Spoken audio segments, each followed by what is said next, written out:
Okay, we're on. Yo, yo, yo, yo, yo, yo, yo. Pronounce it like the letter, I don't say it at all. It's your boy S. Got Bars Wrestling Media, along with the dynamic salute, the Southern King, Darkwing Dub.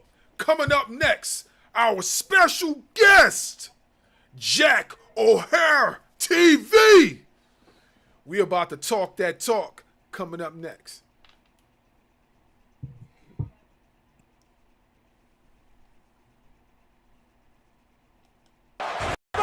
This is the Ring Ropes and Turnbuckle Podcast, your home for real pro wrestling talk. Strength is like powerhouse, dangerous slam, surgical, can't repair once I break every limb. The general, which ring you prefer, I defend, cause the ruler always preys on the food in his hand. I'm telling you fam, my entourage is definitely stacked. Don Callis, I'm related to every wolf in my pack. Diesel like Shaq, I'm always outside for the script. Light it up, we take the rain, no fear in our eyes. Gold on my shoulder, fire in the sky. Hear the crowd get loud, we were born to rise. Bars in the zone, Doug keeps the pace. Otter with the plan, we control the space. This is greatness, nothing less. You want the best? You're looking at her. This ain't just a sport, it's a lifestyle. Welcome to the Ring Ropes and Turnbuckle Podcast. We are the champions of wrestling talk. Please stand by.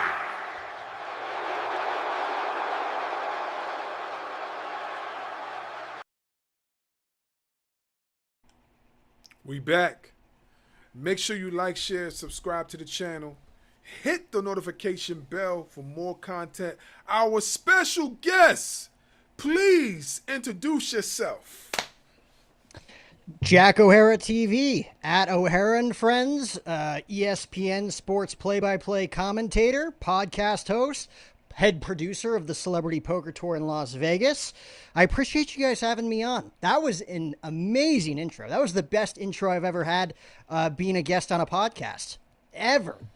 Well, you know, what can I say? You know, I'm like the Triple H of Ring Ropes and Turnbuckle. While my man is the head booker, I'm the head of creative. You know what I'm saying? So we kind of run this stable like a real wrestling promotion. You know, but we appreciate it, man. Thank you. Appreciate it. Yeah, we try to make the guests feel as welcome as possible, the best way we can. Yeah. So that's a lot of accolades that you got. That's a lot of titles.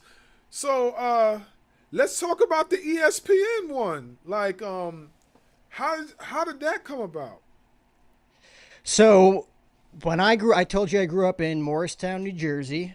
Grew up a huge baseball fan initially. Diehard New York Yankee fan. I don't know about you guys, if you're into baseball or not. But grew up listening to the Yankees play-by-play voice, Michael Kay, my whole life. By the time I was like 5 years old, I was kind of dead set. I'm like, I want to be a play-by-play broadcaster when I grow up. This guy's getting paid to call baseball games for a living all year round. That's the only place I ever wanted to be, guys, was Yankee Stadium. Sunday through Monday, I wanted to be in the Bronx. We went to games all the time. I ended up going to journalism school out in Arizona, Grand Canyon University. Got a journalism degree, got reps in 4 years of college baseball, basketball, softball, volleyball, soccer, football, whatever you have it. And was able to parlay that into a freelance deal with ESPN and ESPN Plus to call college baseball games for the past 8 years. So I've been doing that, you know, in relation with other things like podcasting and content creation and interviews and producing things. But play-by-play was my first love, man. I've been doing play-by-play for almost a decade now, and it is the most fun I've ever had in my whole life. Wow. That is off the chain. Like you mentioned, you speak my language when you talk basketball. I'm a avid hooper. Like I play ball at least 2 to 3 times out of the week. I make sure that it's part of my workout routine to get some hoops in, throw some shots up or whatnot. The only thing I have not did was start a content creating page for basketball. You know what I mean?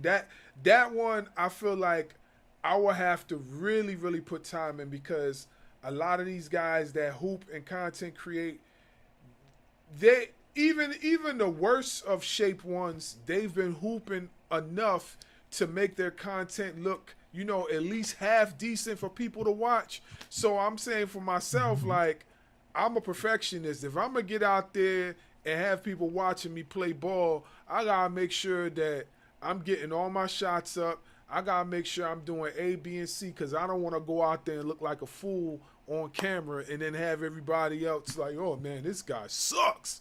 You know what I'm saying? Oh, yeah. No, you definitely don't want that. You definitely don't want that. We just had the NBA Summer League out here in Vegas, and there were just so many NBA / I would say college basketball creators like Nick Knows Ball, who I guess is a big creator out in New York City from Boston. Made some content with him. We did an interview with Contavious Caldwell Pope, and it's awesome. They have it set up to where it's kind of like the Pat McAfee show, where it's like you have your desk, everybody's got their headsets on, and there's hundreds of fans behind you just watching you. And you get to interact with them while you do a live show. Your logo's up on the monitors. I'm going to have to hook you guys up if you ever wanted to come out. Every July in Vegas, they make you feel like a superstar, and you get to interact and interview superstars in the NBA and other NBA journalists.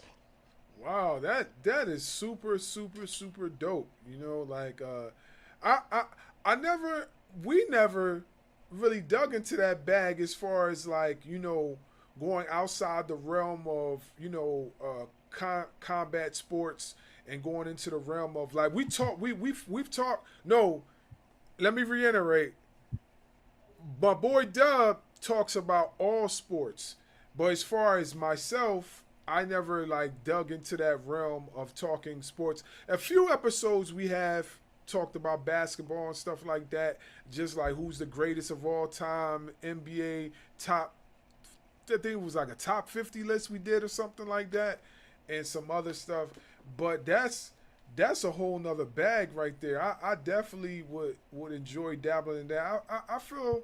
I know my boy has knowledge, but I feel like I have a fairly good amount of knowledge as far as basketball, you know what I mean? Especially 90s basketball, being grown up in the 90s, and like that's my style of basketball. So I think that's dope. I think that's really cool. So he said I talk all sports.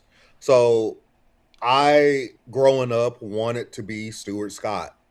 That was, to me, he's the GOAT. He's the GOAT to me. So I felt like if I wanted to be anything close to even a fraction of what Stuart Scott was, I have to have a lot of knowledge in a lot of things. I mean, he wasn't just smart in basketball. He knew his basketball, football, baseball. He knew his boxing. He knew all combat sports. Like, you have to be well-rounded. So with that being said, give me your Mount Rushmore of play-by-play. Wow. So Mount Rushmore, I feel like especially in the wrestling realm, it's like, what's your Mount Rushmore of wrestling? And it's like, okay, I have an idea. I'm prepped for that one. I don't think anyone's ever asked me what my Mount Rushmore of play-by-play voices were. Michael Kay, voice of the Yankees. I told you that's like my biggest inspiration. Got the chance to meet him and do some content with him a few years back. It was kind of a full circle moment. He's up there to me as number one, because that's the guy he's the reason why I'm doing this today, right? So Michael Kay is up there. I'm going to stick in the baseball realm. Don Orsillo, play-by-play voice of the San Diego Padres. He was the play-by-play voice of the Boston Red Sox for me growing up. He's just, they call him Hollywood Don. Just, good-looking dude, charismatic, has kind of evolved with the times. A lot of those old-school broadcasters are kind of stuck in their ways. He's kind of evolved, and he's kind of like my generation's favorite broadcaster in baseball now, because he kind of speaks our language a little bit. I'll go Mike Breen, number 3. I mean, bang. Ooh. Just a total, and especially this whole playoff run, getting to listen to him do call his team, the New York Knicks, on ESPN and watch them win their first NBA title in 53 years. I think he's the measuring stick in the National Basketball Association for broadcasters. So we have Michael Kay, Don Orsillo, Mike Breen, This one might be unpopular, but I've always been a fan of him. I think Joe Buck is going to go down as one of the greatest of all time. He is the definition, and I don't mean this as an insult, he is the definition of a Nepo baby. His father, Jack Buck, is a Hall of Famer in his own right. He got the opportunities that a lot of people probably wouldn't or really had to work to the 10th degree to get. But Joe Buck has proven for 30 plus years that he is that damn good. Joe Buck is one of the best storytellers that there are in sports broadcasting. So I'm going Joe Buck, Michael Kay, Don Orsillo, and Mike Breen. Why do you think people dislike Joe Buck? I like Joe Buck. I don't like Chris Collinsworth. Okay. You don't like his laugh and how he completely glazes Patrick Mahomes? You get it. I think Joe Buck gets heat for what I just said. He was kind of born into the business and got the opportunities. And because of that, he's gotten to do the Masters. He's gotten to do the World Series, the Super Bowl, every big sporting event that coincided with Fox Sports and now ESPN for 30 plus years. He's gotten that. And now he's the highest paid play-by-play voice of all time with his deal with ESPN. I also think Joe Buck for many years, and I think he's evolved a little bit in this, but for years, he just sounded uninterested in the stuff that he was calling. He sounded very bored and very methodical and very mundane, calling Super Bowl winning field goals, walk-off home runs in the World Series. Like, he just sounded so bored. We will see you tomorrow night. Like, he just had nothing. And I think that changed over the years. I remember when he called the final out of the Cubs winning the World Series for the first time in 108 years. He was pretty excited. I think he's a Cubs fan, but I think he was pretty excited. I just think that people here's what I think about anything. When I watch stand-up comedy, when I watch baseball, basketball, football, when I hear people call play-by-play action on these big networks, people don't like people because they think, oh, he got all those opportunities and he's making all that money when I could easily do that. I could easily do stand-up comedy. I'm funny. I could easily do commentating. All I got to do is talk about sports. Dude, you have no idea how difficult it is. The preparation, the amount of reps that you have to get in before people take you seriously, the years, the blood, sweat, and tears that you got to put in. I think people, the average person watches and listens to Joe Buck and might think, I could do that. Why is he getting all those opportunities? Well, it's not as easy as it looks. And he's also well-rounded. Like, you just named every single thing that he got to call compared to somebody who's just stuck at, I don't know, basketball. You know what I'm saying? He's well-rounded, which to me makes him that much more valuable to whatever network that he's on, because you can trust him to call baseball. You can trust him to call the Masters. I'm sure if he really wanted to put his time into it, he could call an NBA Finals. He could call the Super Bowl. He's just well-rounded. Oh, yeah. And then you're talking about the time. Like, I remember listening to somebody, I think it was an interview that somebody was doing with Troy Aikman, and all the practices you have to go to, all the notes you have to take, and all the interviews you have to do with the different players and the coaches just to get all the information, just to get on TV to talk about football for 3 hours in one day. And then you got to do it all over again for the following week. I have 3 kids and a wife. I don't have time for that. You know what I'm saying? But somebody like him does. I mean, you want something bad enough, you make the time, right? I mean, he's married, he's got kids, and after 30 years of prepping and traveling and doing all of these things, I feel like it becomes clockwork, it becomes second nature, and you know how to balance the two. Maybe not in your first couple years. It might be difficult leaving home and balancing all of that and having FaceTime calls with your kids' teachers and all of that stuff. But I feel like after a while, you kind of adapt to what that schedule is, as well as what home life needs you to be as well. So I'm sure it seems to me on the outside looking in, and you never really know. It seems to me that he balances being at home with his wife and kids pretty well with also the ESPN deal, because the ESPN deal now only has him exclusively doing Monday Night Football during the NFL season. So he's kind of home with his wife and kids now more often than he was previously with Fox Sports. Right. So do you have wife and kids? I don't. I am a. One day, I really hope that we get there. I'm 27 years old. I'd like to think I still have my whole life ahead of me. I am in the grind of this career, man. The play-by-play, the podcasting, the content creation, the streaming. I'm trying to build that intentionally. And I hope within the next couple of years, I get to a point where I'm like, okay, I'm content with where I'm at, and I'd like to start, seriously considering settling down, finding a partner, starting a family, because I do think that's more important than anything I could do on a microphone. Because at the end of the day, that's my passion. I don't know if this is necessarily my purpose full time. But I've been very, very systematic about it. Like I have certain things I want to accomplish before I give my life to that, because as you guys know, that becomes your life. So I definitely want that down the line, but like I said, I feel like I'm young enough to where I still have a few years before I can really dive into that stuff.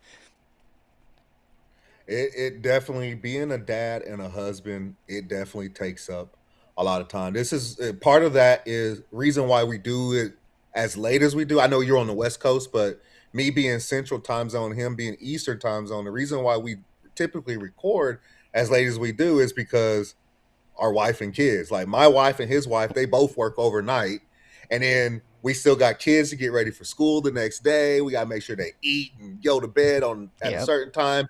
And then after working our full-time jobs, we come home. It's like, all right, are we tired or can we record? You know what I'm saying? Like I meant to start out the show like this, but I want to apologize to you ahead of time.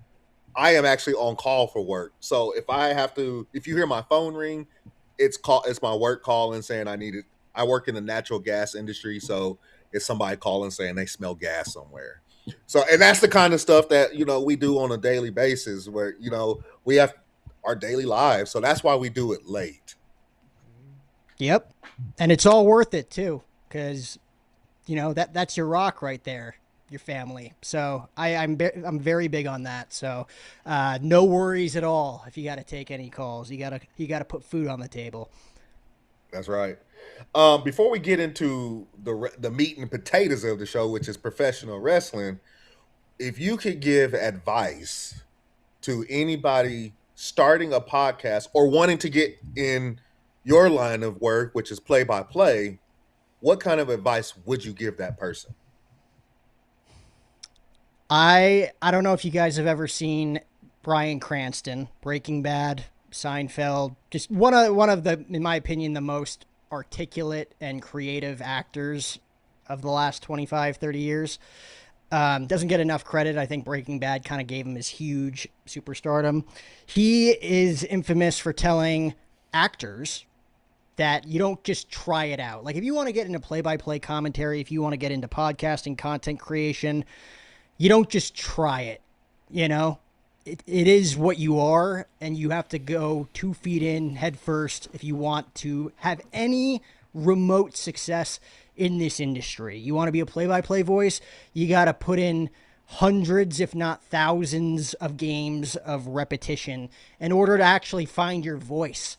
It wasn't easy in college seeing that light turn red and it's like you're live, you're on the air, and being like, oh, this is much harder than what people make it out to be, growing up and listening to people on TV. I'm like, okay, Joe Buck's really good at what he does. This is not easy. So you got to get the reps, you got to put in the time, you got to put in the effort. My advice to anyone who figures it out that this is what they want to do when they're young, start right away. Don't wait for college, don't wait for a degree, don't wait till you're older. Start right then and there. If you're 14, 15 years old, you know what you want to do, go to your athletic director and ask if you want to do play-by-play for the team, if the team even has that. If they don't, that's probably a plus. It shows ambition, and maybe you could start up a broadcast program in high school.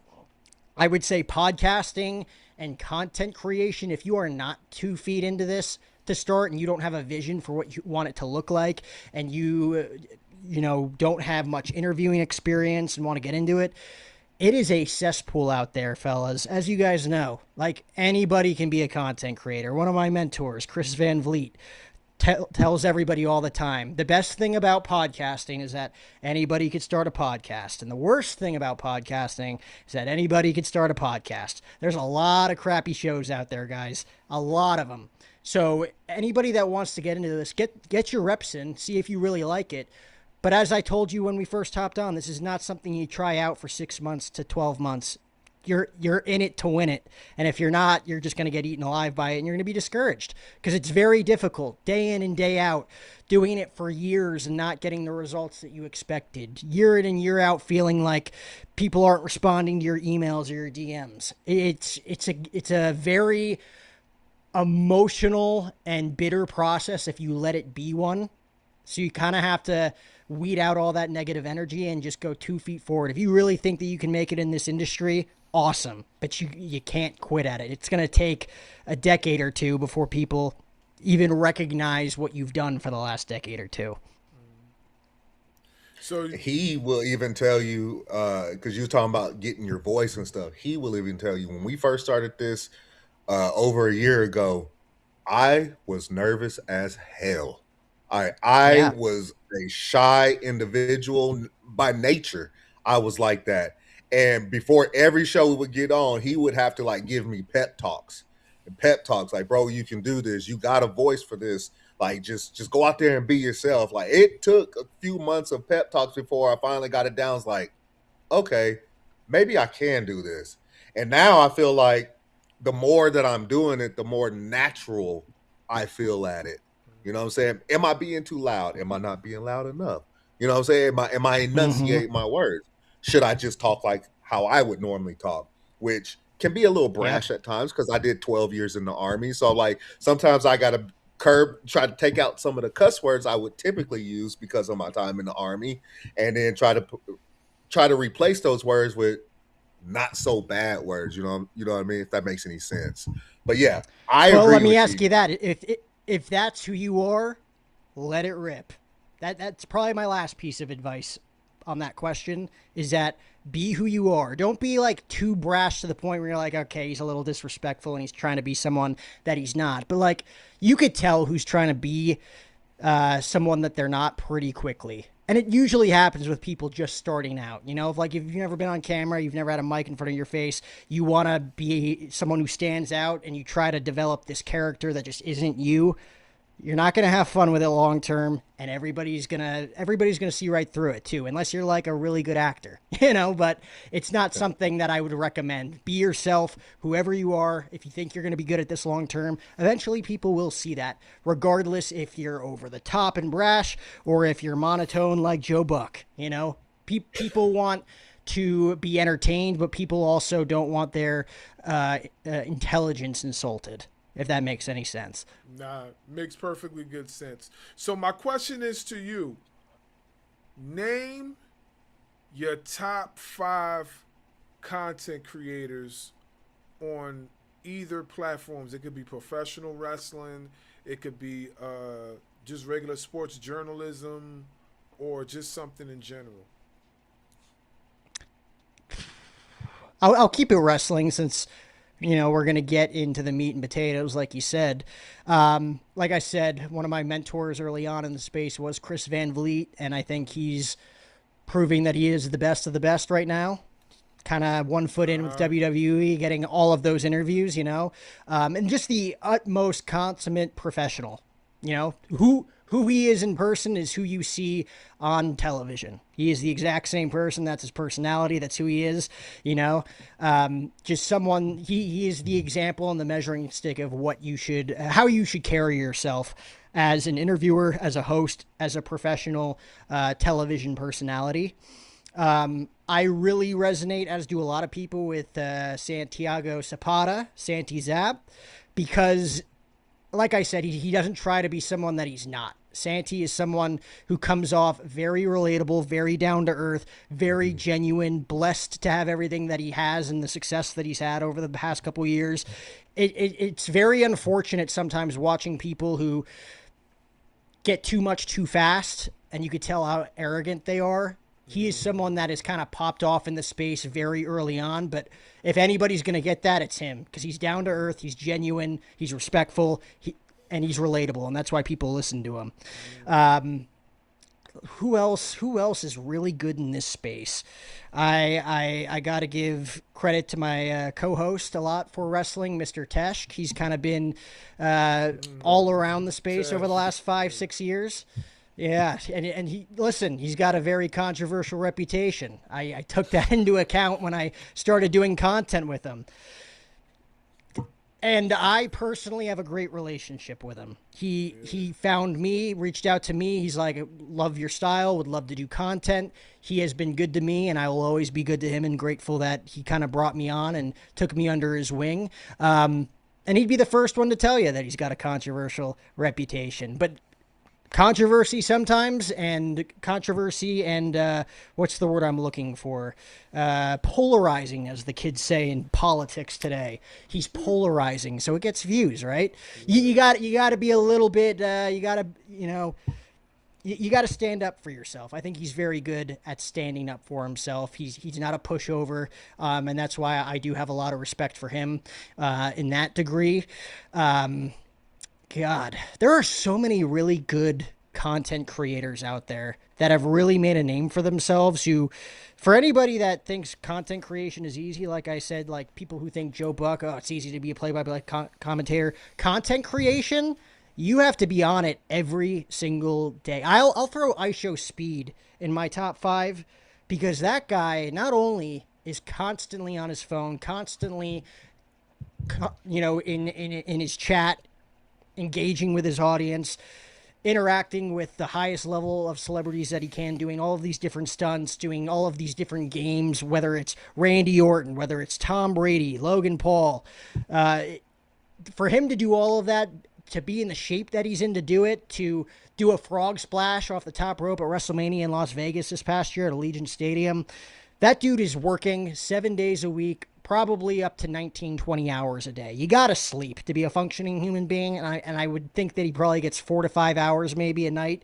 But that dude's always working.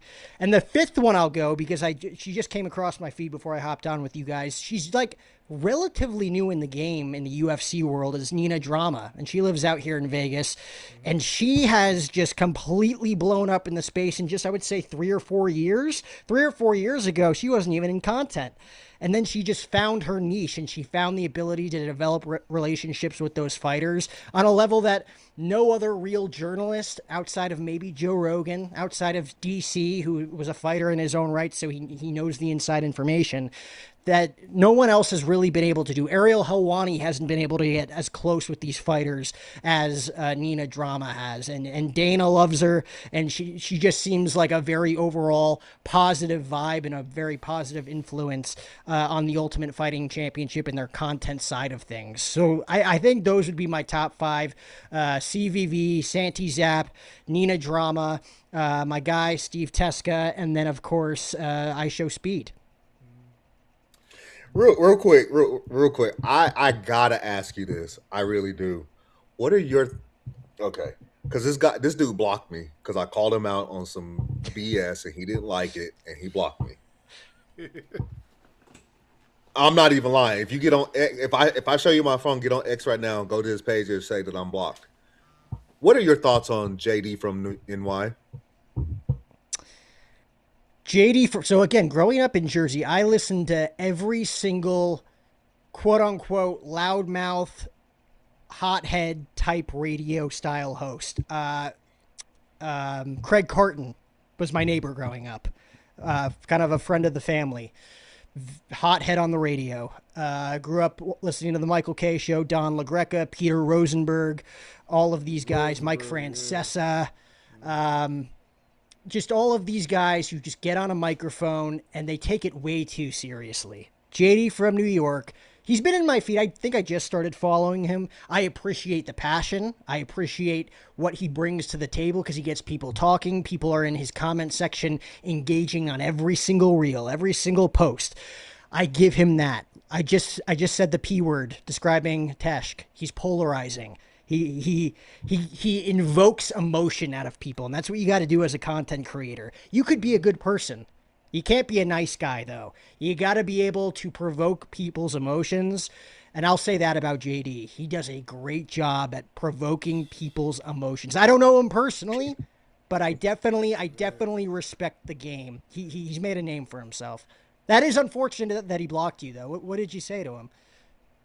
Oh, it was during SummerSlam, and he was just bitching and complaining the entire time. Like, I believe it was the first match of night one, and I'll be honest with you, I don't remember the first match of night one, but he was just going in, oh, this show is shit and all kinds of stuff. I'm like, bro, the show just started. There's like 2 more hours of the show left. Why are we already complaining? And then the more he bitched and complained, the more I got in his comments calling him out. Like, stop. If you don't like it, then why are you watching it? And then next thing on night 2, I go back in there and it shows an unblocked. I'm like, you jackass. Yeah, I'm a big believer in there's so many people in this content game on the wrestling side of things that take it way too seriously. Listen, I love wrestling. You guys love wrestling. All of us creators love wrestling. There's more important things in life than pro wrestling.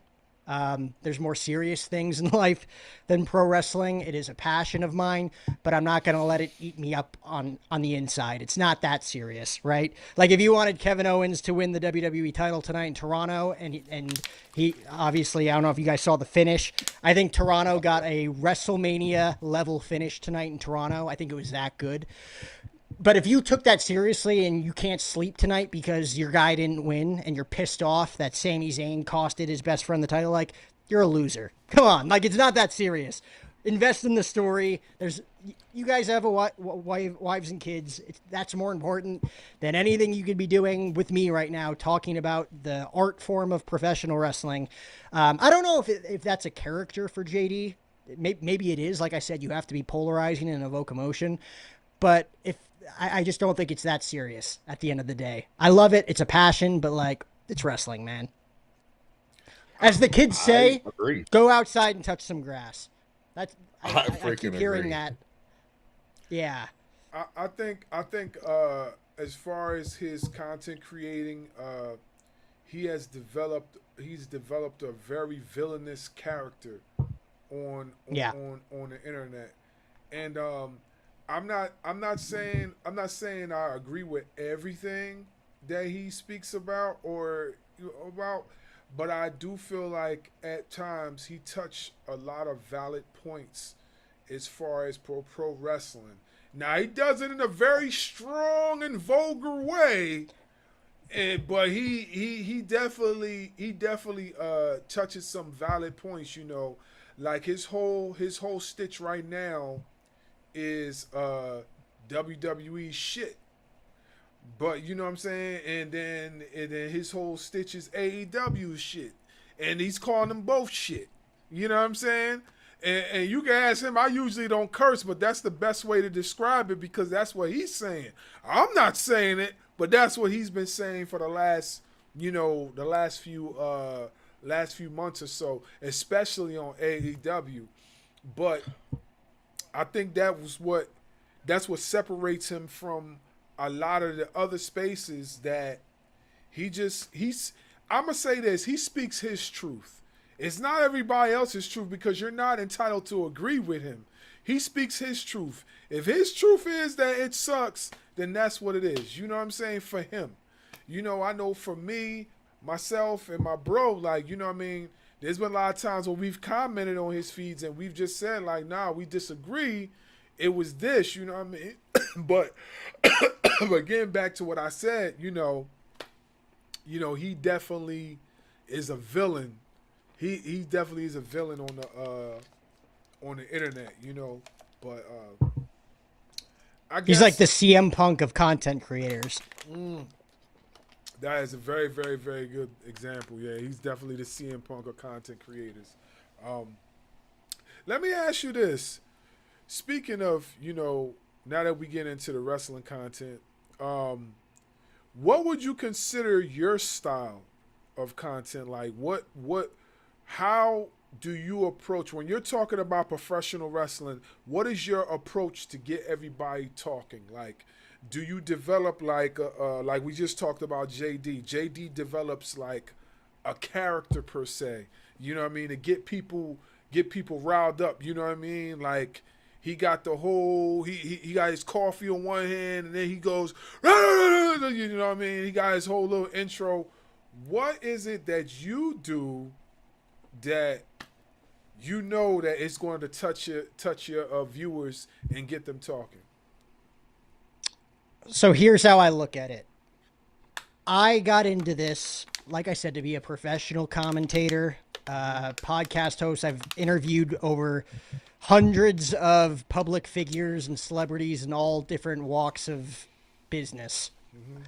I got into content creation at the very beginning so I can one day, way down the road, to develop relationships with the people that I am talking about. Mm-hmm. So I go about my content. I want to be creative. I love analyzing promos from back in the day, from all the way back in the 80s to all the way in 2026. Mm-hmm. I love analyzing things. I love sparking debates. I'm fascinated by financial intuition. I love researching and doing deep dives on wrestlers' net worths and what kind of assets that they own with real estate and some of the stories that they've gotten into, because I find that interesting, and I think that's a specific niche that some people find interest in. It's one of the nerdier ones inside of a nerd fest that is the wrestling content space. But I've always looked at it like, yeah, do you want to play a character? If you're good enough to play a character like JD from New York, go for it. But I also don't think Paul Levesque is looking through his phone and looking at JD from New York necessarily and thinking, that's a guy I want to associate myself with. If I never associate myself with Nick Khan and Paul Levesque's company, no worries. But I'd like to think one day that they would respect or maybe see my stuff along the way and respect it enough to be like, this is the type of voice we would want on our content, on our social media. Cody Rhodes follows me. And if QB1 follows me on social media and likes my stuff and has commented on a few of my posts, I'm going to try to be as professional and non-mark as I possibly can. I don't want to come off as a mark. I want to come off as a remote professional, and that might be difficult. Like I said, this takes maybe a decade or two to really gauge people's interest, to get people to see you the way you see yourself. It just doesn't happen overnight. But that's how I approach my content. I approach it from, I need to be professional. I want to give takes that are very relatable. That's why I think Santi Zapp is arguably the best content creator in the wrestling game, because everything he says, I'm like, yeah, he's right. Like, I don't disagree with most of his takes because he's looking at it from a logical viewpoint. He's not saying something completely out of left field, like, oh, they should have done this. Why did they do this? This was horrible writing. Paul Levesque needs to be taken off the booking team. Like, I don't attack the product that I'm investing all my time into. I want to be able to pour into it so that maybe one day they can pour into me.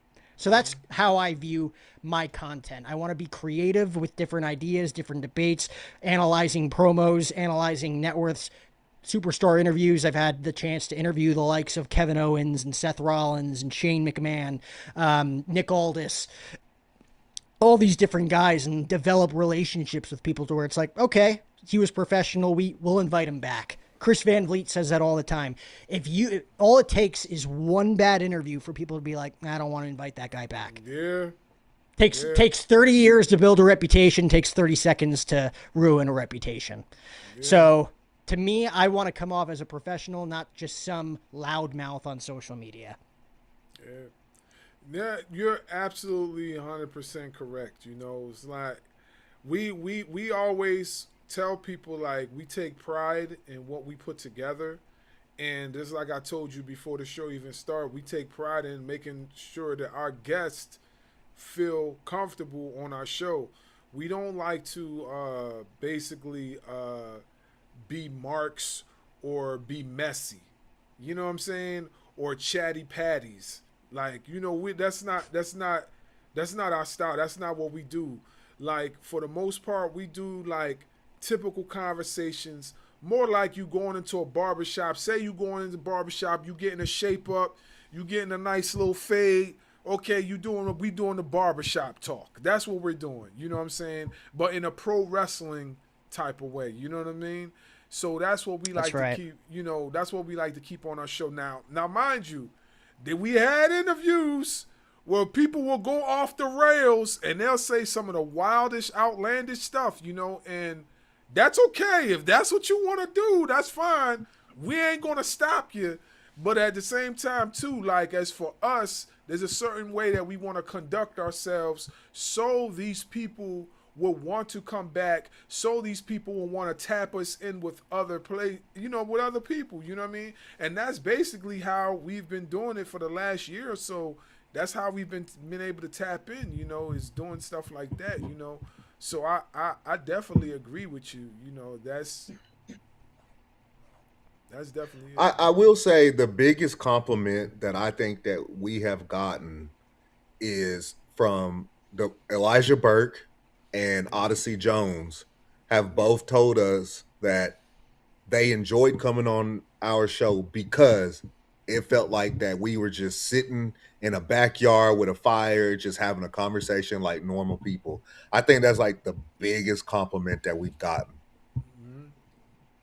That's a huge compliment because bonfire conversations, guys, those are the best conversations. By far and away. I haven't had a good bonfire in a long time.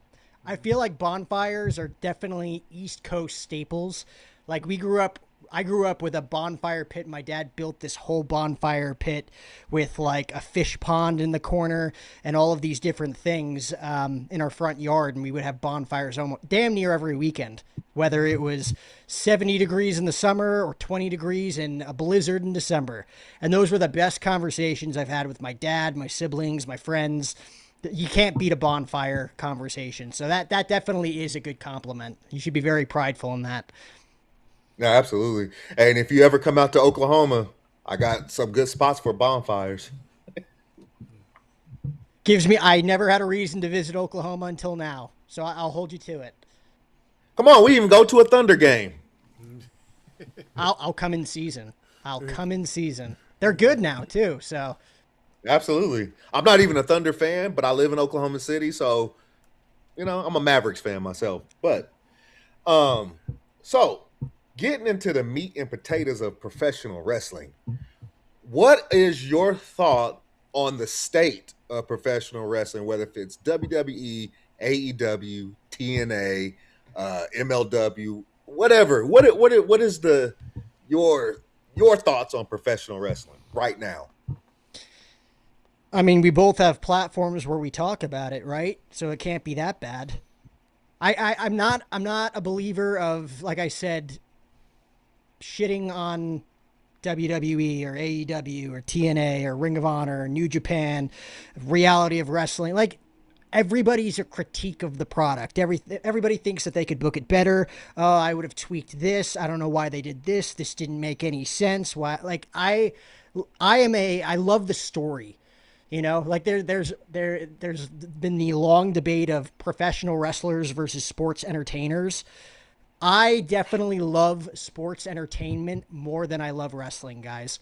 If it wasn't for the stories and the storylines, I don't know if I would be as invested. That's why WWE, I'm way more invested in than I am AEW. There's a few guys like Chris Jericho is my favorite wrestler of all time, one of the best storytellers of all time. The guy has reinvented himself more times than David Bowie. But in AEW, he's wrestling a ton of guys who are incredible at what they do in the ring. Kenny Omega, Will Ospreay, Okada, Tanahashi, Bryan Danielson, Adam Copeland's on his last leg, and he's telling great stories right now. But the storytelling in AEW is not up to par with where it's at in World Wrestling Entertainment. We just saw tonight CM Punk versus Kevin Owens, a story that was 20 years in the making. 20 years. And to me, That main event tonight was a WrestleMania Night 2 level main event that we got on free TV on the USA Network on Friday Night SmackDown. It was that good, and I wasn't expecting it to be that good. But that's what CM Punk and Kevin Owens gave us. We never thought we would see the match. It lived up to 20 years in the making. I don't think you get that level of praise without the story. If it was just a wrestling match, okay, it's cool, it was entertaining, but like you're not talking about it the next day. I'm going to be talking about this tomorrow morning with other creators. Like that was legitimately one of the best matches of the year. We got CM Punk and Kevin Owens, Roman Reigns and Seth Rollins, CM Punk and Roman Reigns at WrestleMania I would put up there. We got, I believe it was El Grande Americano versus El Grande Americano. You got to throw up there as the top 4 matches of the entire year, and we've gotten them all within 4 months. Like, that's saying something. For people that think that TKO is ruining the WWE and that, like the product's not good anymore and it's stale, you don't know what you're talking about. Be grateful for what you're watching, because we've gone through way worse eras of professional wrestling. Believe me, we have gone through way worse eras of professional wrestling. Whether your cup of tea is WWE, AEW, New Japan, doesn't matter. I feel like we are in an age where wrestling has never been better on all fronts. Wrestling, storytelling, business, merchandise, the stock's way up. I don't understand people who are like, well, my favorite wrestler is not getting booked. Well, maybe your favorite wrestler just isn't on the level that you think he is. I'll ask you guys this. Do you guys think LA Knight deserves a world championship push against Roman Reigns? Do you think he's as good as Roman Reigns? I don't think so. And that's a debate I would always throw out at people, because everybody who's like LA Knight should leave. He should go to AEW. He's not respected in WWE. It's like, I don't think LA Knight, as good as he is, he's worked his ass off. His story is incredible. He's battled a ton of adversity to get to where he's at. He's a great promo artist, but he's not Roman Reigns. He's not CM Punk. He's not Cody Rhodes. He's not a needle mover like they are. I think, well, go ahead, Dub. I'll let you give your opinion, then I give mine. Well, he'll tell you. I've never really thought that LA Knight was no more than a mid-carder, honestly. He's good on promos, like you said, but as far as being up there in the upper echelon of where the main event scene, I don't think he's there. I think his U.S. title run was good. I feel like that's where we're getting top LA Knight. And quite honestly, we got the new guys that are coming in that are better than him. Obafemi, he needs to be where LA Knight is right now. Trick Williams is knocking on that door. Javon Evans is damn good. You know what I'm saying? And then you still got the guys that are coming back like Big Cass. Like, what are they going to do with him? Like, sooner or later, LA Knight's going to get lost in the shuffle, and they're going to either have to move him back down to the mid-carder, because then the main event scene is going to get crowded, or he's going to be like Ilya Dragunov and be sitting and catering until his contract expires. Yeah. The other option with LA Knight is that if he does succeed in this whole feud he's got going with the Bloodline and Solo Sikoa being on his side, to me it's like Solo's hotter than LA is at this point. To me it's like go full throttle with Roman and Solo. I'd rather see that right now, which is unfortunate because I do think LA's in a decent spot right now. But to me, if this works out and he still has high stock with the fan base, as crowded as the WWE title scene is on SmackDown, I would move him to SmackDown. CM Punk and LA Knight, I think, could tell a way better, more convincing story than Roman and LA Knight. When you put a title on Roman Reigns, you know you're not taking it off him within the first 6 months of him holding it. So, like, it's just not believable to me that he can beat Roman Reigns. And if that's not believable, why should I invest in the story at all? Where, like, on SmackDown, he could take the title from CM Punk. The promos would be incredible. I'd like to see that. That's a little bit more compelling. But I think Solo Sikoa is in a way better spot to potentially dethrone Roman Reigns than LA Knight ever could be. And then you still got Jacob Fatu. Like, what is going to happen with him? You saw what happened on Monday night. He's hotter than fish grease too. So there's like so many more opportunities for guys like Solo and Jacob, and you got Obafemi, and now they're trying to rebuild Braun Breaker back up by having him go one-on-one with Obafemi. And there's just, I don't know. I don't see Roman losing the title until WrestleMania, probably to Obafemi, but I mean, that's just my opinion. I think. See, look at all these different things that we're talking about right now, guys. Like, for people that say wrestling's not in a good spot, I mean, we got a lot of great stories being told tonight. Just tonight on SmackDown with Punk and Owens and Zayn, Cody Rhodes saying that he's going to end Randy Orton's career and that it's not a prediction, it's a spoiler. What the hell does that mean? You know, like Cody Rhodes and Paul Heyman, like that could be really fun to watch. Cody Rhodes and Paul Heyman have a much deeper history than most people think. Paul Heyman and Dusty Rhodes have a much deeper history than people think. I could get into a heel Cody Rhodes with Paul Heyman long term as we approach the fall and War Games and WrestleMania 43. Yeah, that's very, very true. He has a long history with the Rhodes family, more than what people think. Especially if you go back to the WCW days when he was carrying the big cell phone. I believe this is just before ECW, or right around the time, like around that timeline. He was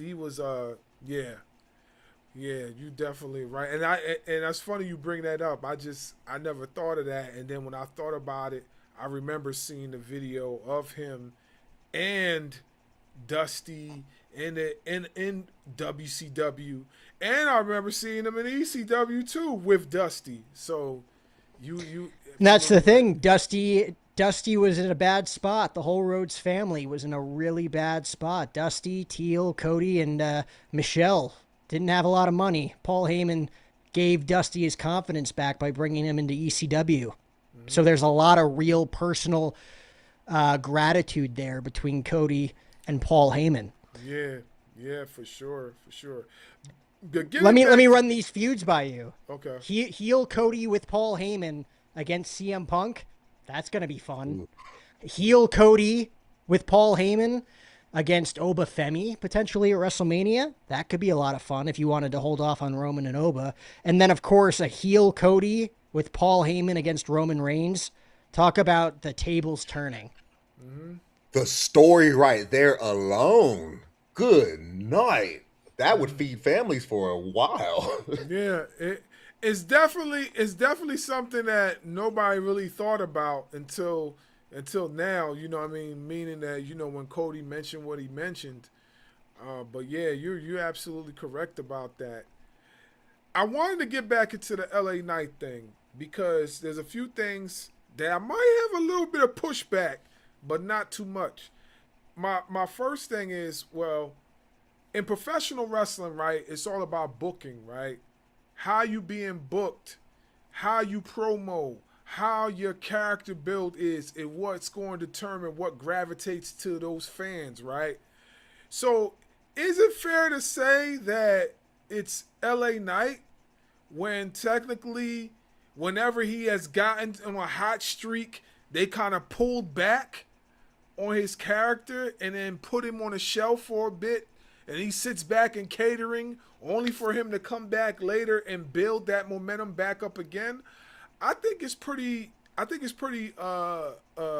dope that he's still able to keep those fans that were locked in with him from the get-go, because most wrestlers, when you lose that momentum, that's it. Like, there's no turning back. You can't gain back that momentum. So for me personally, I think giving him at least one title run is not a bad deal. You know what I'm saying? Because at least he could say that he has held every major title in every company he's been in. If we go to, he was in NWA. He held a few titles in NWA. We go to TNA. Of course, we all know him as Eli Drake. He's held titles there. He's held the top title. That dummy. Like, that was hilarious. That was hilarious with the puppet coming up on the TV, dummy, to press the button. That was hilarious. You know what I mean? Like I could not stop laughing when he did that, you know? So I feel like we just gotta give him a little bit more grace because like a lot of his journey really wasn't his fault. It just was like either it was poor timing or it was bad booking. Like, come on, how he turned a male modeling gig, a character or whatever, into something that people wanted to watch. When he came into WWE, he was a modeling agency scout or whatever they had his character is, and then he turned it into something totally off the charts. We didn't even think he would do. And he had his own wrestlers, and he put all of that over. You know what I'm saying? So I mean, at the end of the day, like I feel like for me personally, I feel like he finds a way to turn these things into gold, regardless if we agree with his run towards the world title. If he gets the world title, now me personally, he's probably not going to win against Roman. He's probably not, you know. But if he does, I'm not going to be mad at that. You know what I'm saying? I'm not going to be mad. Here's my take on all of that. Right superstar, wrong era. Right. Roman Reigns is the world heavyweight champion. You're not going to beat Roman. You look at the SmackDown pool of CM Punk, Kevin Owens, Cody Rhodes, Sami Zayn, Randy Orton, Gunther, Finn Balor. There's too many top guys vying for those championships right now. Solo Sikoa is lightning in a bottle right now as well. Right. If you took LA Knight's momentum that he has right now and put it in the 2015 to 2019 era of WWE, he'd be a multiple-time world champion. Right. LA Knight would be one of the top guys in that era, fighting the likes of Seth Rollins and Roman Reigns and Dean Ambrose, Drew McIntyre, Kevin Owens. Like that era, LA Knight could have had a real shot to be a multiple-time world champion. This era is just too damn good. When LA Knight got hot a few years ago, Roman Reigns was on the run of a generation, run of a genre as the WWE Undisputed Champion. Mm-hmm. They didn't even have a second title. They brought in the second title. Seth held it for damn near a year. CM Punk then held it for 6 months. Like, it's just not. He's popular. He's got the fans behind him, which is the most important thing. But so do a lot of guys. So does Roman. So does Punk. So does Randy. Despite popular belief, so does Cody. His merchandise sales don't lie. And now Solo's got everybody behind him. So LA Knight, despite being the right person in the right place, he's in the wrong time, unfortunately. I hope he wins a world title at some point before he hangs it up. But I just don't know. Hopefully in these next few weeks, they could tell a story convincing enough that he might win. But I don't know. No, I agree with you. He definitely is in the wrong era as far as like wrestling. Like I think his type of character would have strived to the utmost highest if he was in the 90s. If LA Knight in the 90s with the way he cuts promos, definitely top tier in my opinion. Definitely is top tier. I think he would have strived in the 90s. So I agree with you on that. Yeah, definitely.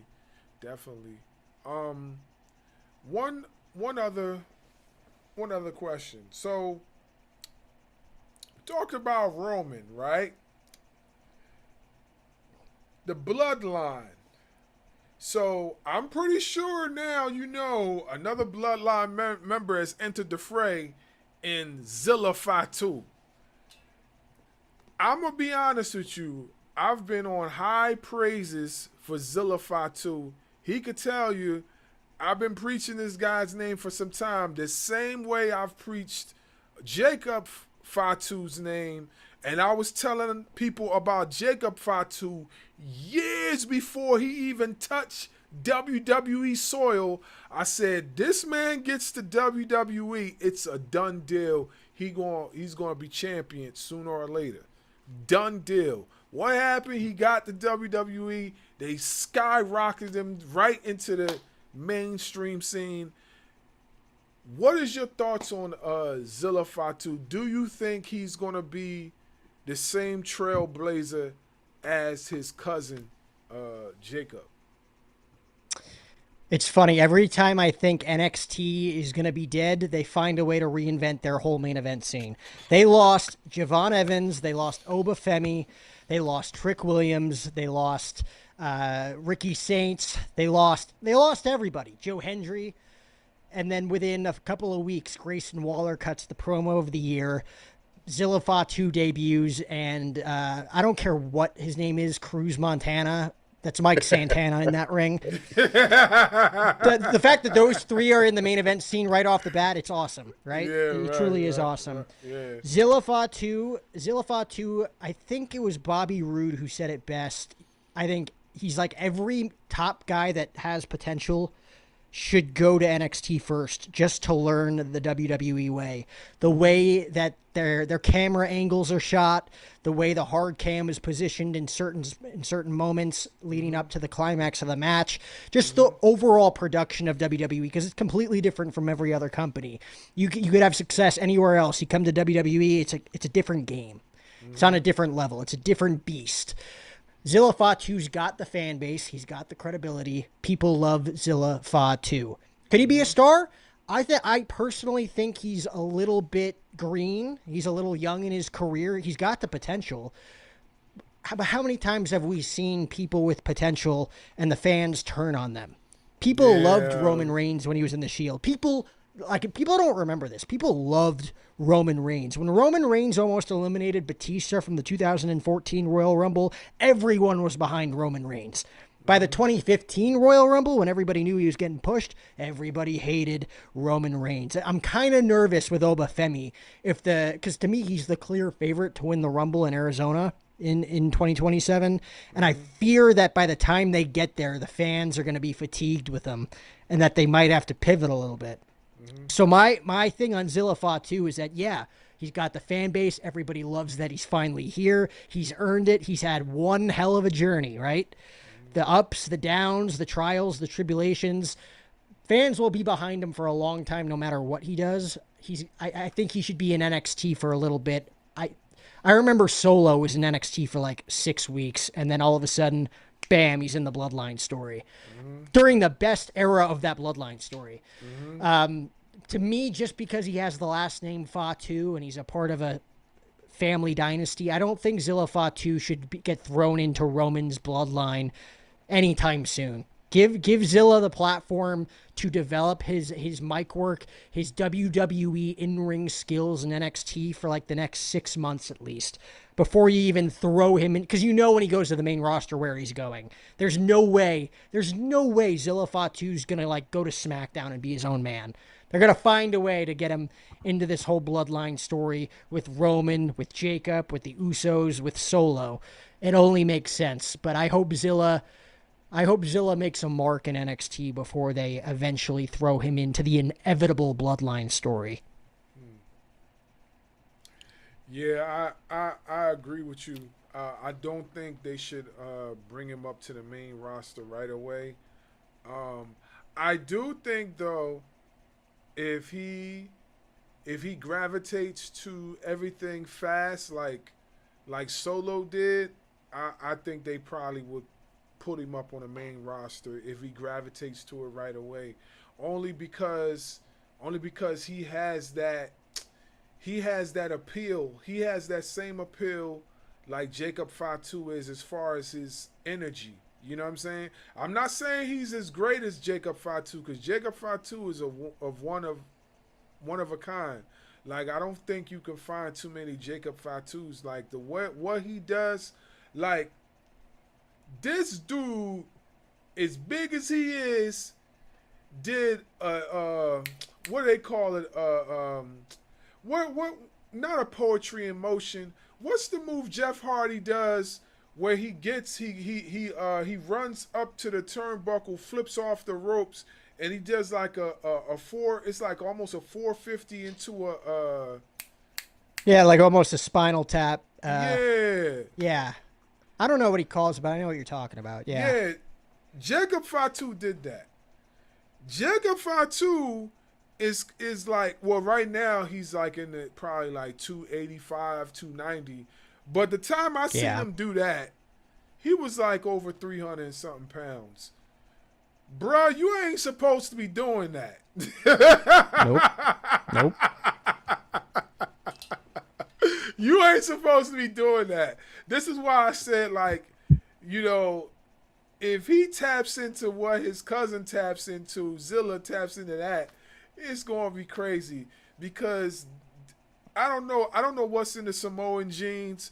I don't know, but it seems like every single one of them move like a cruiserweight, and they'd be over 300 and some pounds. Now, mind you, I know Roman's like probably has the more traditional American pro wrestler type of look and everything, much like The Rock and everything like that. But as far as his cousins and ancestors and before him, whatever, them guys is different. They are. And on the topic of guys who are 300 pounds doing moves like that, I always got to give credit to Brock Lesnar. I know he didn't do it in the latter stages of his career, but the fact that that dude at 310 pounds was doing shooting star presses off the top rope in OVW in developmental, like, that was crazy, right? How? Crazy. How? Yeah. Yeah, that was wild. Just to see him do that. Now he tried it against Kurt Angle. He did try it against Kurt Angle, and he almost decapitated himself.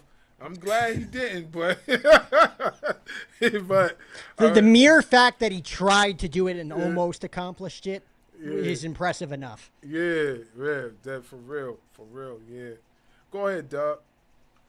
Speaking of Brock Lesnar, you think he chose the right person to retire him?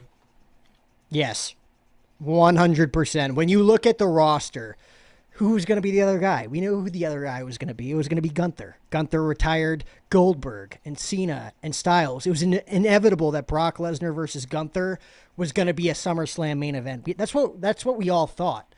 And then I'm sitting in the 100 level section with Mr. Tesh at WrestleMania, and we watch Brock Lesnar take his boots off.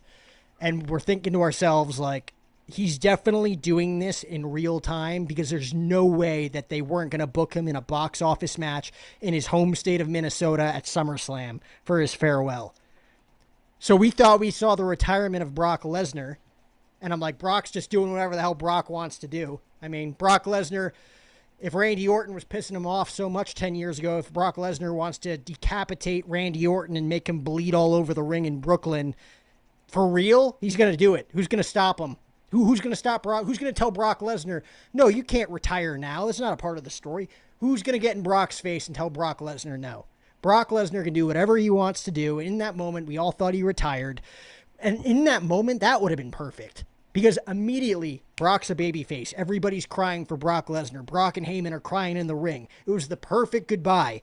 And it elevated Obafemi to a level of superstardom that we haven't seen since Brock Lesnar in 2002, in my opinion.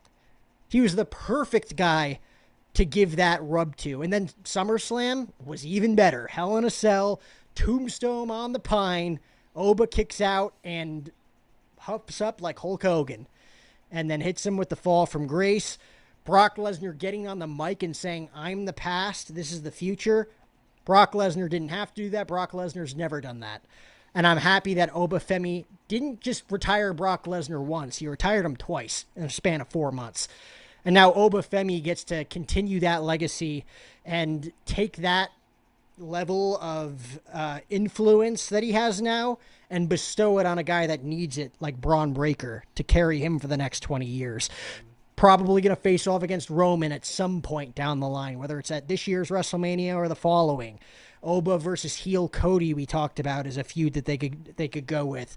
There's so many great Obafemi stories that you could tell, and he's already a guy that could sell out a 100,000 seat stadium in his first year on the main roster. This time last year, Obafemi wasn't on anybody's radar to be a WrestleMania main event already.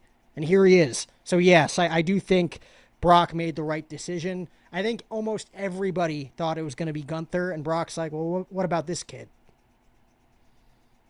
Yeah. You know what's funny is I don't think you guys may think differently than me, but that's okay. I don't think the Hell in a Cell match was the best. I felt like it could have been better. But then again, this is one of the things that I put on one of JD's posts on X is that Brock Lesnar is pushing 50 years old.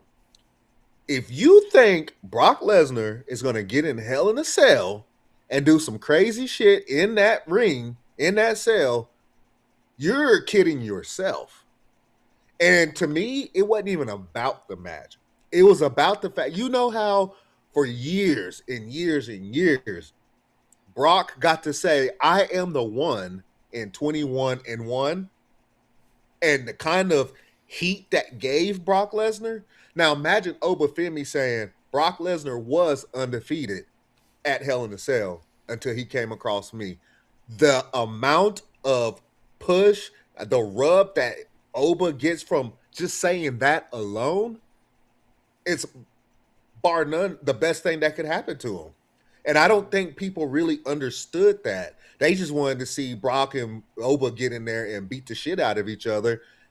But Brock is 50 fucking years old. I don't know what made you think that he was going to go in there and just start doing that kind of stuff. You know what I'm saying? It was about giving the rub to the young guy to say that he is the future of this company, and it's coming from the past future, the now past, Brock Lesnar, probably the baddest person that ever graced a WWE ring. 20-year age difference, too. For Oba to get that opportunity is insane to me. And yeah, was it the greatest Hell in a Cell match of all time? No, but it lived up to what the first two matches were, and it had an insane spot with the tombstone. I don't think anybody could have predicted that. That was insane. If I'm going to be a wrestling fan and a mark to critique a certain thing, I think Obafemi probably should have hit that fall from grace on the pine. I think that's what they set it up. You saw out of the corner of Brock's eye as soon as he got hit, he kind of looked at the pine and was like, fuck, we should have hit it on the pine. But it served its purpose. Nobody walked out of US Bank Stadium that day and thought, man, I didn't get my money's worth. No, that was a great night one. You got Punk versus Cody in what some people consider a wrestling classic with Randy Orton returning. And then you got that Hell in a Cell main event. It was awesome.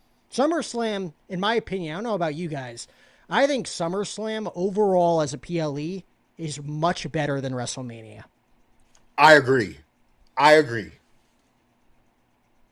definitely agree with that one.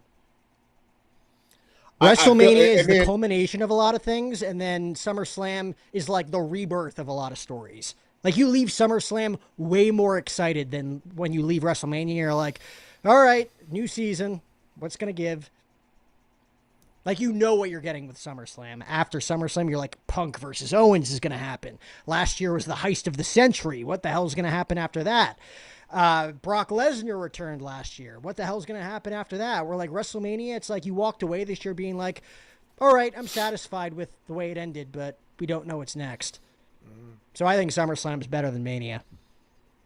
I definitely agree with that. And I think the only thing I would take over SummerSlam when it comes to WrestleMania is I understand the story that was told between Roman and Seth, but it's just something about Punk and Roman that's just like an instant classic for me. And I'm going to say this. Since Punk has been back in WWE, I think this version of Punk and the matches that he's been put on week in and week out, PLE after PLE, starting with Drew McIntyre, I think it's rivaling, if not just a notch better than his first run with the WWE. Call me crazy. Yeah. No, I'm going to double down on that. I'll piggyback off of you. You needed the first run. You needed the friction that he had with Vince McMahon and the 9 to 10 year layoff for him to come back, having that brief stint in AEW that resulted in him getting fired and making fans think, I don't know about you guys, but I thought like, oh my God, WWE was the good guys in the whole situation. CM Punk is difficult to work with. CM Punk is an asshole. He's everything that they said that he was. But then he came back to WWE and you were all excited. You're like, what's going to give? Half the locker room legitimately has animosity with him. He has had the best 3-year stretch that anyone his age should have. CM Punk versus Drew McIntyre, we're still talking about it today. That whole trilogy was incredible.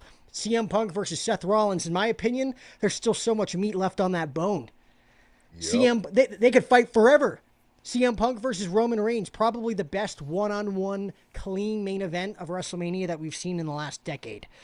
And now CM Punk versus Kevin Owens, what we saw tonight. We got to see CM Punk versus AJ Styles once. I wish we got to see more of that, but we got to see it once before AJ retired. CM Punk versus Sami Zayn on July 6th was awesome. CM Punk versus Cody Rhodes at SummerSlam was awesome. I hope we see more of CM Punk. After tonight, I can't help but think that it's going to be Punk, KO, and Sami Zayn in a triple threat moving forward. I hope we see CM Punk versus Randy Orton. For anybody that thinks that isn't a fresh feud, that they haven't feuded in over 16 years, and when they did, that was like Nexus CM Punk. It wasn't even the good CM Punk. So, like, I want to see that rivalry get renewed a little bit. CM Punk is truly the best wrestler on that roster right now. He's not just the best in the world because it's his signature. He truly is on a run of a lifetime. I agree. Yeah, and don't forget that the classic that he put on with Finn Balor, too. Not once, but twice. Oh, yes. Oh, yes. Oh, yes. Who else? I mean, we're definitely missing a ton more. He is the old Braun Breaker. He had a great championship match with on Raw. He's been a great world champion. Even his match with Jey Uso when he won the title was awesome. You know, he's wrestled everybody. Like, are there any, like, true... I mean, CM Punk versus Gunther at SummerSlam, I'd put up there as one of the matches of the year in 2025 as well. God, I mean, we could talk for hours about his whole run from 2023 to 2026. I mean, his first 9 months back in WWE, he had a torn tricep. And his story on television week in and week out was still the most interesting out of every story. That is a hard thing to do. Yeah, especially what he was doing with Drew McIntyre. That move was Whisper in the Wind. That was the name of the Whisper movie. in the Wind. You're right. You're right. Whisper in the Wind. You're right. Yeah, Whisper in the Wind. It just came to me as soon as after we did that question. Then it just popped in my head. It was Whisper in the Wind. Yeah. So let's do this. So we've gotten in more of today's WWE, and it's safe to say that WWE is more your jam than an AEW. But do you have any thoughts on AEW and what you're seeing going towards their quote unquote their WrestleMania at All In? Yeah, like I said, I'm not like a diehard AEW guy, but I appreciate AEW. I've been to multiple AEW shows. I was at the first ever AEW show at Daly's Place in Jacksonville in 2019. I got to see Cody Rhodes and Dustin Rhodes take on the Young Bucks in an unbelievable tag team match. Like I said, I'm a huge Chris Jericho guy. Probably my favorite wrestler of all time, Chris Jericho. All In has never really disappointed. I think All In was arguably the event of the year in 2025 in Dallas, Texas last year at the Texas Rangers ballpark. I thought that main event between Hangman and Jon Moxley was just top tier. I hope Bryan Danielson comes back at All In again. Last year, him coming back in the mask was awesome. He was great on commentary there for a few months. We haven't seen him in a while. I hope to see him back. Who knows? Chris Jericho, again, is back putting on classics with Ricochet. He took a bump on the steel steps about a month ago at the beach show that they had. And I'm thinking to myself, this dude just took a year and a half off. He's in his late 50s. He's touring with Fozzy half the year. This dude doesn't have to be doing stuff like this. And he's still doing it at a high level. AEW is at its peak right now when it comes to wrestling, just like WWE is at its peak right now when it comes to storytelling and the amount of depth that they have on that roster. Kenny Omega just beat MJF for the world title. I think Kenny Omega is a WrestleMania main event caliber superstar that we will never see in a WrestleMania main event, right? Him and MJF, in my opinion, are the last two guys that are superstars without having to ever step foot in a WWE arena. Just like AJ Styles was a wrestling Hall of Famer before he ever stepped foot in a WWE arena, and then he became a WWE Hall of Famer, which is a separate conversation. That in itself is so impressive to me. But like Kenny Omega, MJF, Hangman Adam Page, man, I wish Adam Cole never got hurt, because he was an awesome storyteller and an awesome wrestler in his own right. There were just so many stories left to tell with him too. Him and MJF for almost 2 years told a great story as rivals, and then as best friends and as rivals again. I mean, he turned MJF face. Whoever thought MJF was going to be a face? But they have the best wrestling in the world. Like I said, Adam Copeland is probably a top 5 wrestler for me as well. He's getting his farewell, getting to go to Mexico City to wrestle. He's getting to wrestle in Quebec for local independent scenes too. Like, he's getting to like do full circle things that WWE would never allow him to do. Christian Cage has probably had his best moments in his career, I would say, in the last couple of years in AEW. So I feel like they got a lot going on.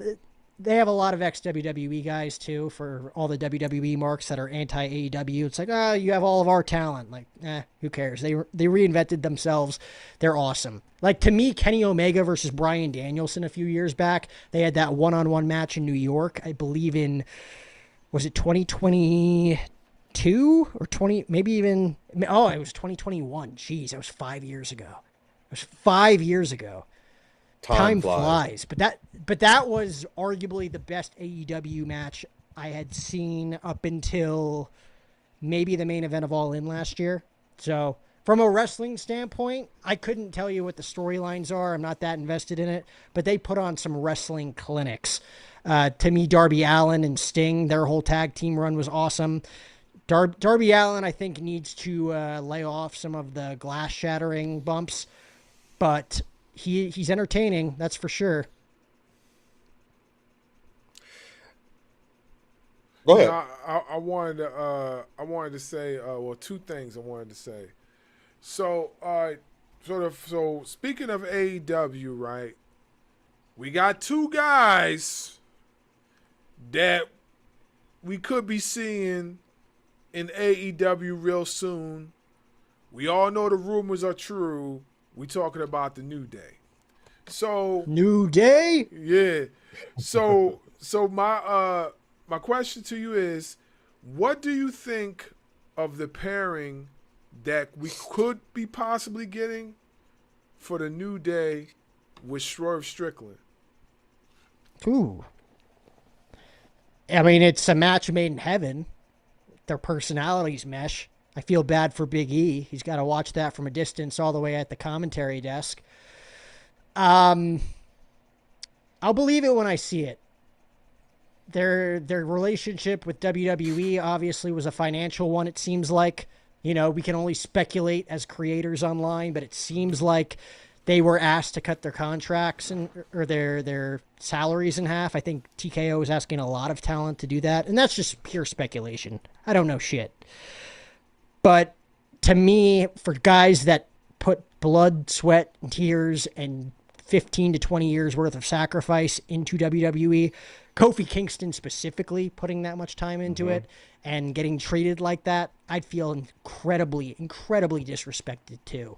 So Good for them for knowing their worth, knowing their value, and moving on. Now, if they go to AEW, dude, Kofi Kingston and Xavier Woods can reinvent themselves in a way that I don't think we even knew was possible or imaginable. I mean, we know them as the New Day, Bootios, 15-time WWE Tag Team Champions. I don't necessarily want to talk about their heel run in their last year in WWE.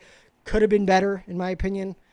not necessarily their fault. It's hard to turn. It's like John Cena's heel turn. It's like you just turned a very lovable character during their entire stint and turned them into like boring bad guys. It just didn't necessarily work. They tried to be charismatic with it. They added Grayson Waller. It could have been better. But who's to say that they can't turn it to 10.0 in AEW if they were heels? Who's to say that Tony Khan won't let them be as brutal as they possibly can be on a level that WWE just wouldn't allow? Or maybe they come back as a version as what we were used to seeing with the happy-go-lucky New Day, and they're streaming live and playing up, down, down live in an AEW ring. I don't know. I just think they're going to be able to be a lot more creative. And to your point, I think them being in a trio with Swerve Strickland is a match made in heaven. I think those three could have a lot of fun together. And Swerve has a ton of relationships with guys in all over the pro wrestling business. Like Swerve Strickland was out partying in Vegas a few nights before WrestleMania, hanging out with Javon Evans and a few WWE guys. So it's like him, Kofi, and Xavier have probably known each other a very long time. There's probably great off-camera chemistry there. I can't wait to see. But again, that's all speculation until it happens. We've seen a lot of top WWE guys go over. Jericho, I never thought Edge would leave WWE and go to AEW. I really didn't even consider that to be a possibility. And now he's like Mr. AEW. CM Punk. I mean, Cody Rhodes. So I'll believe it when I see it. But I think there's a lot of meat on that bone if they do go to AEW. Claudio. Can we talk about Claudio Castagnoli's career and how disappointing it's been? Listen, so people shit on his run in WWE. I honestly think that his run in WWE was fairly decent. I think he's going to AEW. He's going to AEW and he's taking a shit ton, and I mean a shit ton of losses. And I don't think that that's fair to him. I mean, he left WWE after wrestling Roman Reigns for the championship. You literally wrestled for the championship, and then you go to AEW. You're getting put in all these different factions. You're not really getting a run by yourself. You're getting put in all these factions, and you're taking losses. I wish they could have found a way to keep him in the WWE. I honestly wish, I understand he got hurt. He hurt his neck and had to have neck surgery and all this stuff. I wish they could have found a way to keep him with Sheamus, because the Bar, I absolutely love the Bar. A tag team you never thought would gel as well as they did.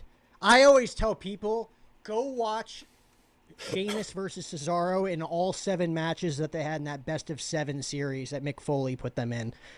That is top tier wrestling. Brute strength, physicality at its best.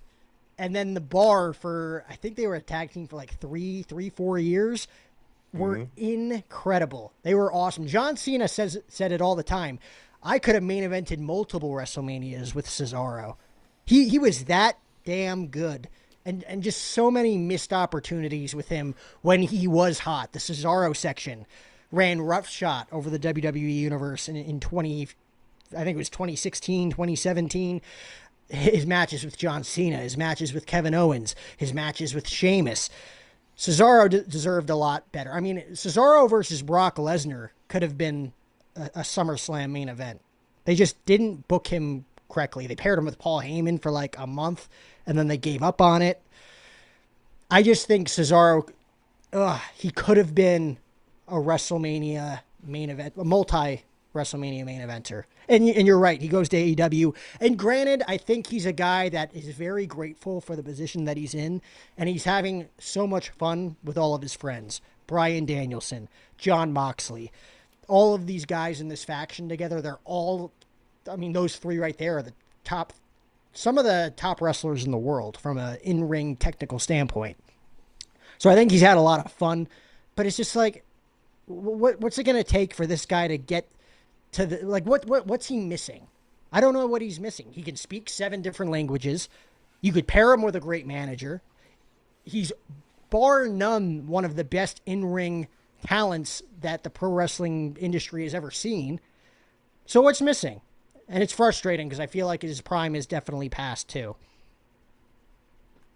So with that being said, I understand he's older also, and he's coming off major neck surgery. Do you think Sheamus joins them over there and teams back up and joins the Death Riders? Yeah, Stephen Fairley is a free agent, right?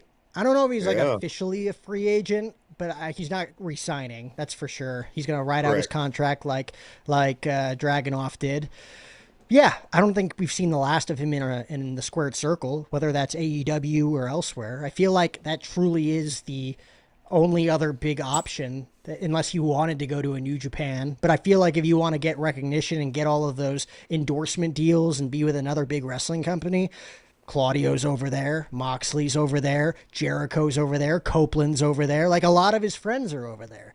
So S. Fairley and Claudio Castagnoli reuniting to take on Kofi Kingston and Xavier Woods and the Young Bucks in AEW. Sign me up. Sign me up. Hey, I'm with it. It sounds fun when you think about it, but then again, you're in the content creating. You hear all the stuff that fans are saying.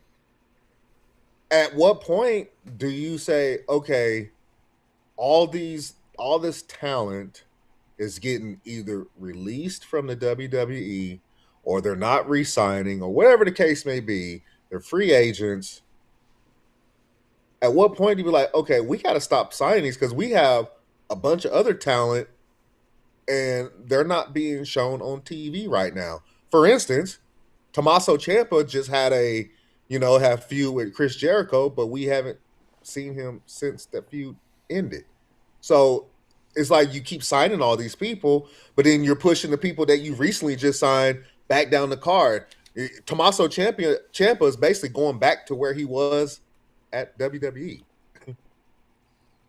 Yeah, it's they might say it's a good problem to have all of that talent and all of these different ways you can book people, but like you even see it in WWE today, whether it's Dragunov, whether it's Sheamus, whether it's the New Day. How do you book these guys when the depth on the roster is so freaking deep? Like I prefer it this way than it was 10 years ago. Trust me, when John Laurinaitis was main eventing pay-per-views with John Cena, the roster wasn't good. Like I'd rather it be like this. I'd rather it be deep. I'd rather have everybody competing for their opportunities. I don't know how much backstage politics there are in AEW compared to WWE, but it is a business, It's like anything else in life. Just because you have all the talent and people like you doesn't necessarily equal main event status or all the success in the world that you want. There's politics in business. There's politics in life. There's times where the timing matches up for you. There's times where you're ready to go, but the timing doesn't match up for you. It's what makes the best stories that much better. Like the stories of Bryan Danielson, the stories of Kofi Kingston, the stories of Cody Rhodes, where it's just like, all right, timing, it didn't time up for you initially when you thought it was, but you worked your ass off and eventually got to where you wanted to be. Kevin Steen turning into Kevin Owens in WWE and getting his big break against John Cena, probably a decade after the fact that he thought he deserved it. CM Punk leaving for a decade and coming back and going on a run of a lifetime. We never thought we would see it. Timing doesn't always match up for guys like Tommaso Ciampa, who have all the in-ring skills and the fans behind you. But there might be stronger plans. There might be an S. Fairley on coming on the scene that's going to be inserted in the main event with a Kenny Omega or an MJF. Chris Jericho took a whole year off, and he's immediately back in the main event scene in AEW. So it's like, it's just hard to sit back as a creator and a fan of the product, because at the end of the day, whether you want to call yourself a creator, at the end of the day, we are fans of the product. Absolutely.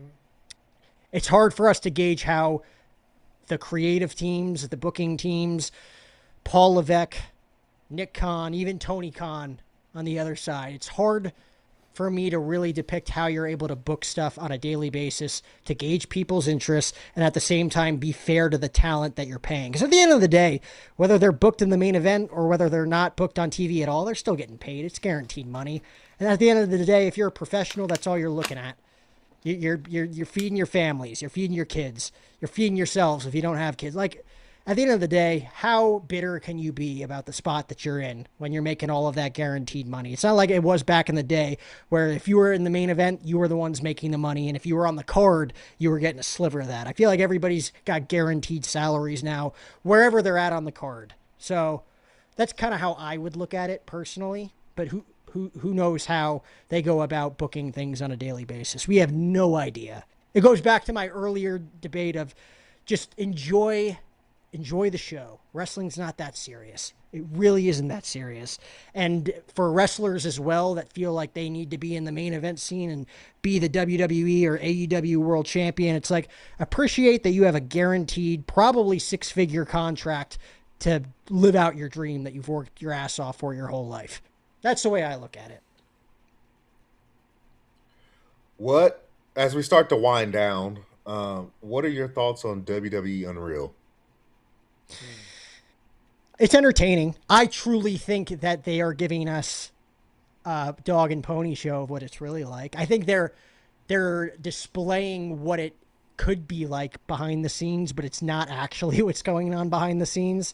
Yeah. I truly think they're kayfabing behind the scenes stuff for the most part. I mean, maybe some of it's real. And it is entertaining as hell. Like, it's very, like, you get to depict that and be like, huh. Like, dissecting what it's like to be in gorilla position. Dissecting what it's like for Paul Levesque to get in the ear of Abyss or Nick Aldis or Adam Pearce or Jamie Noble when shit's hitting the fan. Like the Elimination Chamber door wouldn't open. Like, we got to fix that, guys. Go, go, go, go, go. Like, I thought that was real. Like, little nuances like that from a production standpoint, I find fascinating as a guy in production. But I also feel like the conversations that you see of them at HQ being like, oh, should we push Chelsea Green? Who should win the Rumble? Should it be Punk? Should it be Jey Uso? Should we put a rocket on his ass? I think that's a little bit fabricated. I don't think we're getting all of the meat that's on that bone. But I love, like, every time it comes out, I know I'm sitting down for 3 hours and I'm binge watching that whole son of a bitch, you know? Like, it's entertaining. AJ Lee's return, too. Like, I felt like we got a lot of realism in that, of her signing the contract and everything and being nervous. Punk was nervous backstage for her. I felt that was kind of real. It's entertaining. I enjoy it. I'm happy that we get to witness that on Netflix. I understand the realists in the wrestling world that don't like the show, like the Paul Heymans, like the CM Punks, like the Roman Reigns, who I don't think has appeared on Unreal once yet. But it's fascinating. You get to dissect how they tell stories. John Cena said it best. If your why isn't there, people won't be invested. Why are we telling this story? Why are these two wrestlers fighting each other? Why are they wrestling in the main event?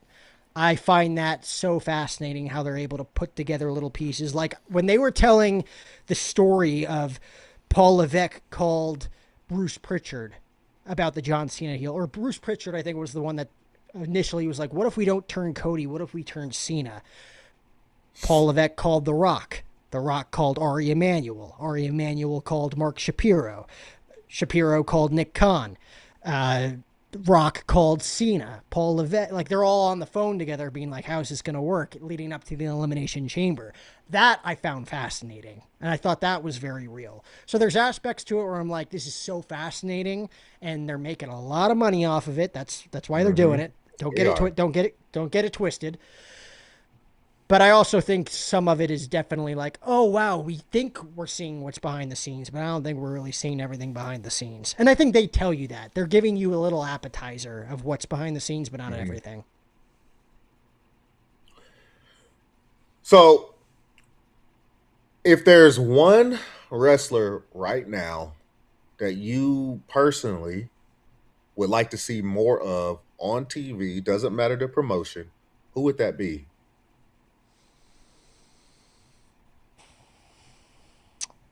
Like I said, I am a sports entertaining enthusiast. I enjoy the best stories that are in front of me.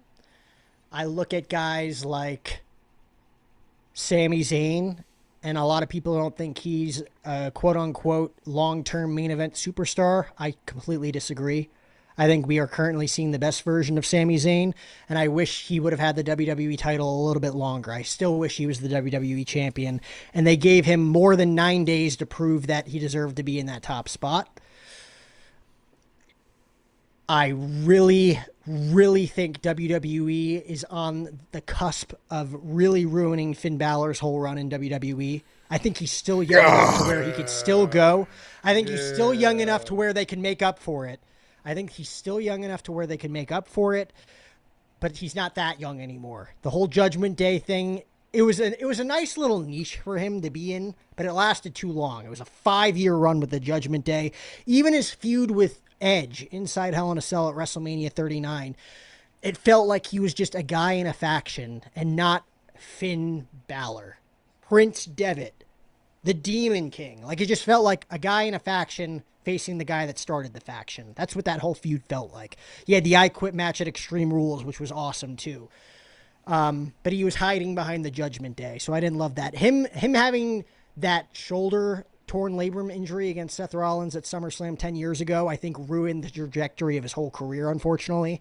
And you could always go back and dissect what could have been, but I don't live in a world of what could have been, boys. The world that we live in, and the reality is that Finn Balor, the Finn Balor that we wanted, just, he didn't get that full opportunity to be a world champion in WWE. I'd love to see him get a WWE championship run. Let's say Kevin Owens eventually wins the WWE title. Kevin Owens versus Finn Balor, that's a fresh feud. That is a fresh feud between two guys that know how to work each other. They've known how to work each other for decades. I would love to see that. Finn Balor, I would like to see him more on the top of the card. He's just in backstage segments on SmackDown right now. And again, the roster is so deep, it's not necessarily his fault. But Finn Balor, if I had to pick one, Finn Balor is the guy I'd like to see on top. I love Gunther. Like I said, I love Sami Zayn. Kevin Owens is back. I want him to be in the main event scene as long as he is wrestling. He even said it himself. He might only have a year and a half, 2 years left, depending on his neck injury. We don't know how much time he has left because he's going full throttle. He is not half-assing it whatsoever. He's not going to be careful, like he told his family. He's going 2 feet in, head first, flips off the top rope, swantons off the top rope. That's the Kevin Owens that we've seen. That is the Kevin Owens that we will always see. So if I had to pick one, I'm picking Balor, the true NXT guys, the black and gold. I want Balor, I want Owens, and I want Zayn at the top of that card at some point. You know who you're missing? I am sick and tired of freaking seeing Johnny Gargano laying on that damn cart. I want Johnny Gargano in a damn ring. Give me Johnny wrestling. Give me Johnny wrestling. You know, the problem with Johnny Gargano is that as great as he was in NXT, as great as he was with DIY and Tommaso Ciampa, that whole heel turn was like the best story in NXT when that happened. He hasn't translated to the main roster. I don't think Johnny Gargano's had like one really distinct defining moment on the main roster, which is unfortunate because he is a phenomenal wrestler. But it just hasn't translated to the storytelling. Like Johnny Gargano would be a great AEW superstar, would fit in great over there. I'm with you. I think they're dragging this whole bum thing on too long. I don't understand why they're still doing it. I don't understand. Like, I think he was on NXT for a one-off a few months back, and he won a match just by, like, rolling over Miles Bourne. And it's just like, why didn't that break him out of his slump? Why is he still in this funk? Why is he just, like, completely dead? Why isn't Sami Zayn, why isn't he involved more with Sami Zayn's stuff? I feel like this would be a perfect way to insert Johnny Gargano back into a scene and just throw him into the deep end. Throw him into a feud with Sami Zayn, Kevin Owens, and CM Punk. Why not? Try it out. We are in a season of WWE where it's kind of like we're a few months away from War Games. That's the 4th biggest pay-per-view of the year. We're still 6 months out from Royal Rumble. We're still 9 months out from Mania. This is the time to try things. Throw stuff at the wall. See what sticks. Throw Johnny Gargano on that main event wall. See if he sticks.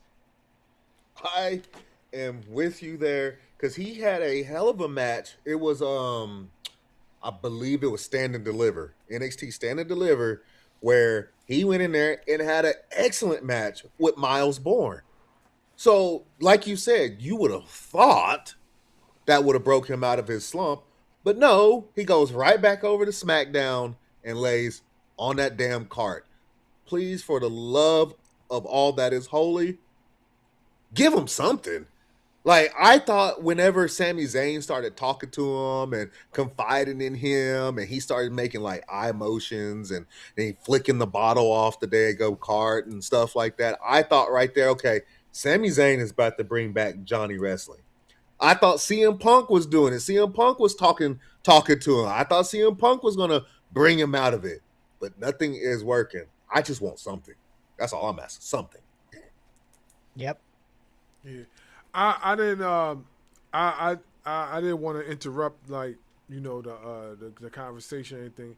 If you do see me looking down, it's not that I'm not paying attention. I got 2 screens up because I have to monitor the sound and make sure everything is even. You know what I'm saying? So sometimes, like during the whole interview, it might be an echo. So I gotta try to make sure there's no echoes and everything. But I am listening. And I will tap in, but sometimes I gotta look down just to look at the screen and make sure everything is good. So just to let you know. Hey, multitasking is a trait that not everybody has. Since we've been on this, I have actually edited 2 reels on my phone from the Owens Punk main event point. So you don't have to apologize whatsoever. Okay. Content creator to content creator, I know the drill. So okay. Don't worry about it. Yeah, so I'm like, while y'all talking, I'm like doing that, you know what I mean, trying to make sure everything is good, you know what I mean? So I'm paying attention. So give us we already know one of them. He said Chris Jericho on plenty of occasions. So we know one of the 4. Give us the next 3 on your Mount Rushmore. I'm going to CM Punk you right now, and I'm going to give you the 6 grandfathers. Have you heard him in interviews when people ask him what his Mount Rushmore is? Mm-hmm. And he's like, my cynical liberal ass is going to tell you that before we carved our president's faces into that mountain, it was called the 6 grandfathers of something. So I'm going to give you my top 6. Mm-hmm. I'm going to give you Chris Jericho, the Ayatollah of rock and rolla. I'm going to give you the Texas Rattlesnake, Stone Cold Steve Austin. Okay. I'm going to give you the best in the world, the master of the pipe bomb, CM Punk. The first ever Monday Night Raw I ever watched as a kid was the pipe bomb. So my introduction to pro wrestling at 10 years old was a little bit special now that I look back at it. And then 2 weeks later, I was fortunate enough to attend my first ever Monday Night Raw sitting ringside in Boston, Massachusetts, watching CM Punk berate Vince McMahon in the ring during a contract negotiation before Money in the Bank. CM Punk's telling Vince McMahon, you'll smile at me, or I'll kick you in the nuts and you'll smile at me and like it and show me some respect. I was ballistic as a 10-year-old kid. I'm like, I'm going to kick you in the balls. And my dad's like, all right, keep it here. Don't say it at home. So I'm going Jericho, Austin, Punk, the master of creativity, the eater of worlds, the Fiend, the Firefly Funhouse host, Bray Wyatt. Wyndham Rotunda was an F5 tornado of creative ideas in the world of wrestling. That whole Firefly Funhouse Fiend gimmick that he had, no one will ever, who would have ever thought of that? And you can't ever replicate that. Like, that is a one-of-one wrestling gimmick. Mr. Rogers turned into an absolute monster. I could talk for hours about Bray Wyatt. I just love explaining to non-wrestling fans of who Bray Wyatt was, and just the level of horror creativeness that he had in his brain is unmatched. So Jericho, Punk, Austin, Wyatt, the rated R superstar, Edge, Adam Copeland. I I grew up a huge rock and roll fan. If you can't tell with my Foo Fighters hat, my 90s dad grunge era. I love rock and roll. He loves all of that and talks about it often. He's a guy who's over 50 years old now, and he's in the best shape of his life. He was told that he was never going to wrestle again, and after 10 years is the most shocking surprise I think we've ever seen in a Royal Rumble match. I remember my legs were kicked up on my dorm room, like in my dorm room conference room, eating Chinese food, and You Think You Know Me hits. And I'm like, holy shit. Like, I know Kobe Bryant just died today, but this is a big moment in wrestling, watching Edge return to wrestling. I have deep respect for his creative process, too. I love listening and watching Adam Copeland. So it's Chris Jericho, Stone Cold Steve Austin, CM Punk, Bray Wyatt, Edge. Who can I put at 6? I know who my default would be because I'm just so, as someone who just loves what they do, I know Paul Triple H Levesque loves what he does. I'm going to go with him as 6. Triple H went to school with Killer Kowalski, which I guess is just like the most intimidating, most brutal wrestling trainer that you could ever, like, you hear horror stories of people that trained with him. He went through that school, became a bodybuilder, came from a middle-class family in Greenwich, Connecticut, finds his way into the WWF, tells Vince McMahon, if you ever need an ear to lean on with creative ideas, I'm here. And Vince took him seriously, invited him to creative meetings. Triple H becomes the top heel in WWE, forms the top faction in D-Generation X. Was the first guy, in all seriousness, him, Shawn Michaels, Scott Hall, and Kevin Nash, to break kayfabe when they did the click thing after the steel cage match at a live event. Got him in trouble. If it wasn't for Triple H doing that and getting suspended, we would have never had Stone Cold Steve Austin win the King of the Ring and start the whole Stone Cold Steve Austin era. Triple H, a lot of people give him flack because he married the boss's daughter, and that's how everybody thinks he got his opportunities. I think Paul Levesque would be pretty damn near close to where he is today if he had never married Stephanie McMahon.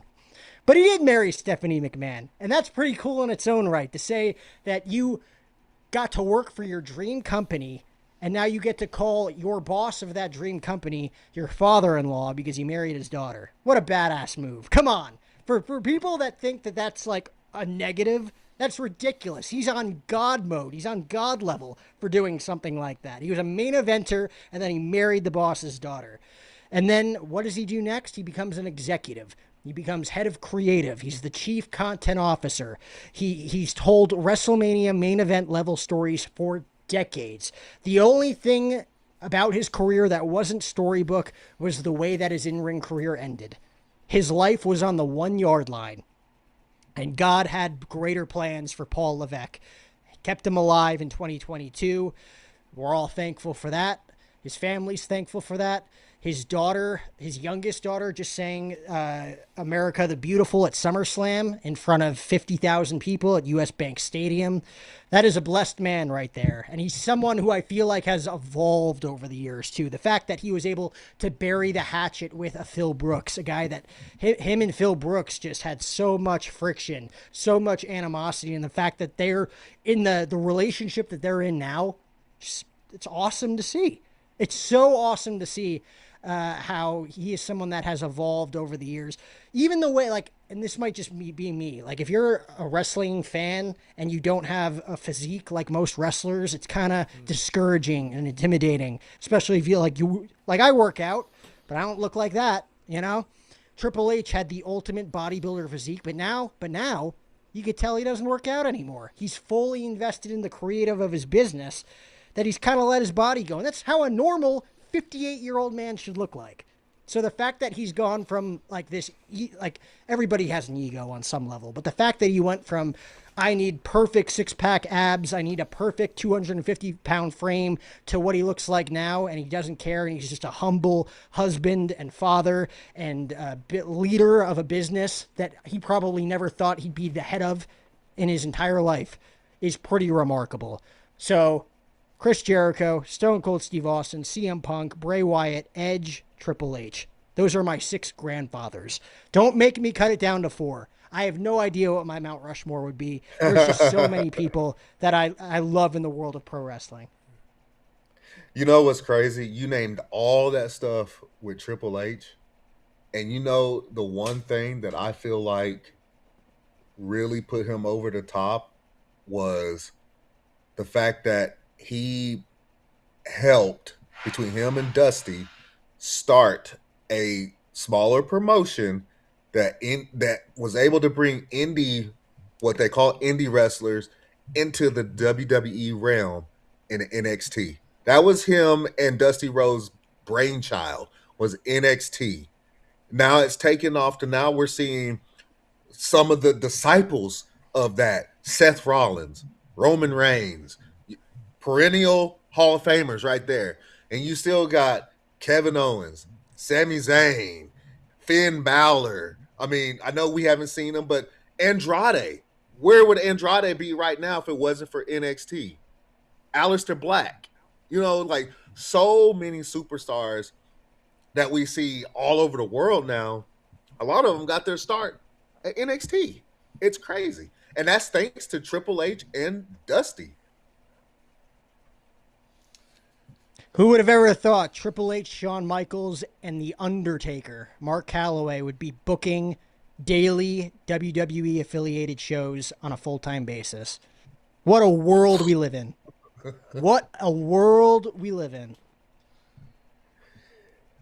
You know, I noticed that you left off some of people's favorites. Let's start with Dwayne. You left off Dwayne. Dwayne Johnson, to me, I've never met him. I don't know if I'll ever have the privilege of meeting Dwayne Johnson. He seems like the person that he is on screen, like the person that you see in interviews on Entertainment News, the person that you see backstage WWE. He just seems like a stand-up dude. I've heard nothing but great things about Dwayne Johnson. Does he have an ego? 1,000%. You don't get to that level and have that much power without having ego. It's there. But he seems like a very grateful human being. I really like he'll come at you and be like, "Oh, that's Mana, brother, blah blah blah. Let's go have a shot of Terramana tequila," and always plugging his stuff, of course. But Dwayne Johnson seems like an upstanding human being that's helped a lot of guys. I know Seth Rollins recently said on Julian Edelman's show that he gave him way too much ice cream that they knew what to do with after Seth Rollins was the MVP of WrestleMania 40 and that whole run that The Rock inserted himself in. He gave him 2 fridges worth of ice cream. So I got nothing but good things to say about The Rock. He's done so much good things for the pro wrestling business and transcended wrestling by being arguably the world's biggest entertainer in the cinema world. So I think he's in most people's Mount Rushmores. I went with my personal favorites that I resonated with. It's hard for me to relate to the world's biggest entertainer who's made billions of dollars and has had hundreds of box office movies. He's a hard guy to relate to, but I respect Dwayne Johnson for sure. I'm going to give you another one. You named a couple of Canadians in Edge and Chris Jericho, but I noticed that you left off the excellence of execution, Bret Hart. So here's my thing about Bret Hart. I didn't grow up in that era. I rarely look back at Bret Hart matches in that era. I've seen his SummerSlam match with British Bulldog. I saw his WrestleMania matches with Stone Cold and Owen. Bret Hart is a great in-ring technical wrestler. I don't think he was the greatest storyteller. I don't look at Bret Hart and think that guy is a top 3 professional wrestler / sports entertainer of all time. Because I am more of a sports entertainment guy. Like I said, I love the stories. If you could captivate me on a microphone like CM Punk can, like Roman Reigns can with the bloodline stuff, like Seth Rollins can, like John Cena could, like all these guys, then you hook me. Wrestling alone, like just an in-ring master at your craft, like that alone, I'm impressed by. It's impressive. It's hard to do. The things that the spawn of Stu Hart, man. 11 kids. You had Owen, you had Brett. Yeah, like it's crazy what that family's been able to do. He's never been one of my favorites. And he also doesn't seem like he's an approachable guy. He seems very bitter. He seems very angry with a lot of people in the business. I just watched the Hulk Hogan documentary. He shits on Terry Bollea the entire time, and maybe he had the right to.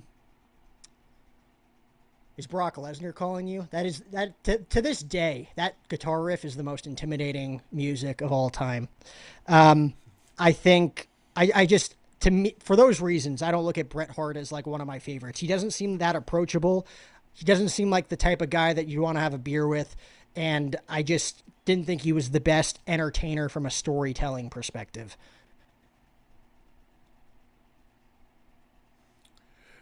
That's crazy. That's crazy because, like, for me... Hey, real quick. Yes, you're correct. That guitar riff, it makes my heart jump every time I hear it. But I do have to cut my side of it short. That was work calling. That is my ringtone for my work phone. My son actually picked it out. But I appreciate you. I'll have to shoot you an email or something when after this is over with. But I appreciate you coming on. I appreciate you answering some of our questions and being transparent with us about everything. You are more than welcome at any point in time to come on the show. You just let us know when you're free, and we can come on and we can do this again. Hey, we got a full 2 hours in. We didn't cut anything short. I feel like we squeezed all the juice out that we could have gotten. And now you get to go to work, you know? Yeah, get to make some money. But yeah, I'm going to get going, guys. I appreciate you, Jack, and I'll shoot you an email soon. It was great meeting you. You too. Yeah, getting back to what you said about Bret Hart, like for me, the Hitman, I felt from a storytelling perspective, he was pretty good. I do feel that his wrestling told the stories more than anything. His wrestling alone. The match he had with Stone Cold Steve Austin, phenomenal. Then the match that he had with Shawn Michaels, even leading up to the Montreal Screwjob, I felt was, top tier as far as like, the story and whatever, which it turned out to be real, at the end. Imagine having Unreal at that time. Yeah. I mean, you kind of saw it in the Vince documentary. You kind of saw it of like, this is what we're going to do, and he's not going to like it. And you got to see him spit in Vince's face. You got to see him walk backstage. You kind of got a glimpse into it, kind of a documentary style. But of course, it was 20 years after the fact, or maybe even longer than that. But in real time, yeah, that would have been fun to see. It just wasn't my era, though. Maybe if I grew up in Bret Hart's era, I would have appreciated him a lot more. But the fact that, like, storytelling has evolved in pro wrestling since his time, it's hard for me to get into a match with him when I could listen to CM Punk talk for an hour on a microphone, right? Like, I'm far more entertained by that than I am by, like, someone who's, like, an expert wrestler at their craft of pro wrestling. Yeah, when you say it like that, I hear you. What do you, I don't know if you, well, I'm not even going to say, have you heard of him? I'm about to pull him up right now. I'm looking for him right now. What do you think of Terry Hart? Good wrestler. Again, really good wrestler. Probably haven't seen too much of him. Yeah, Teddy Hart. My bad. I've probably seen Teddy Hart. It's Teddy Hart. My bad. I've probably watched more of Bret and Owen more than anybody else in that family. Mm-hmm. They're all great in their own right. I think Bret was probably the best at marketing himself, obviously, as the Hitman. Owen obviously got cheated out of a lot of opportunities, in my opinion, after Bret left for WCW. Mm-hmm. For any Vince is like, oh, we never screwed Owen. It's like, you kind of did ruin his career. Like, you can't really say that you tried to make him a superstar. But yeah, I didn't really watch too much of the rest of the family. I'm sure I'd have to go back and look, but Teddy, I feel like, is probably up there. Jim Neihart, I always enjoyed watching him and his tag team runs. British Bulldog, David, like everybody a part of that whole family, I would say, is just incredible. I mean, incredible physical talents. What for the last question, what did you think of Brian Pillman when he was with the Hearts for that short stint? What did you think of him? I loved Brian Pillman. Brian Pillman to me, yeah, Brian Pillman to me was such an underrated guy who they probably didn't squeeze everything out of him that they could have. His son too is kind of just like an enigma when it comes to personality, as we've seen in NXT and as we saw a little bit on the Indies as well. I thought that was a match made in heaven. Like you talked about the New Day and Swerve Strickland possibly teaming up a little bit earlier. Like Pillman and the Hearts were kind of like a match made in heaven. They just worked well together. I love it when it's like on paper you're kind of like, I don't know if that's gonna work, and then it turns out to be like Chris Jericho and Kevin Owens in a 10-month long story as best friends on TV. Like it's like I love things that work out when they don't necessarily feel like they might.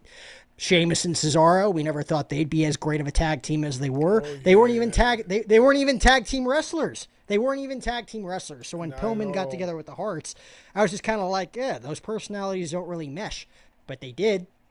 They definitely did. They definitely did. They definitely did. That pairing, the bar pairing, I was just like, nah, this is not going to work. And the next thing you know, it did. And it lasted for a very, very, very, very, very long time. So I'm like, wow, okay, well, proved us wrong. Yeah. They were the bar. Yeah. They were the bar. Yeah. I would like to thank you for coming on our show and, just giving your insight, your perspective from content creating, from sports journalism, from every facet that you have touched thus far in this content creating. It's been great. The interview's been awesome. We definitely would love to have you back on the show again, and to drop some more insight, to drop a few gems. Last question: if you had anything to tell any content creator on planet Earth, what will be the best advice you could give them besides what you have already said tonight?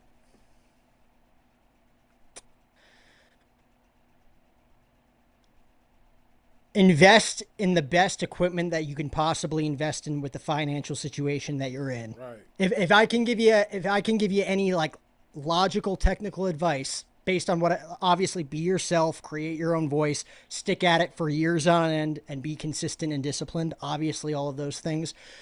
But from a technical speaking standpoint, invest in a solid camera, invest in a solid microphone, invest in solid audio. Nothing will turn off a viewer more than, bad audio in the first 2 seconds. And it's like, I'm not going to listen to this, or bad video.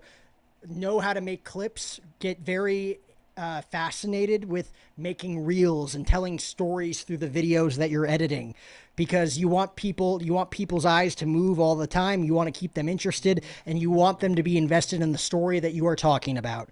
So know how to tell a story, just like how wrestlers got to tell stories in that ring.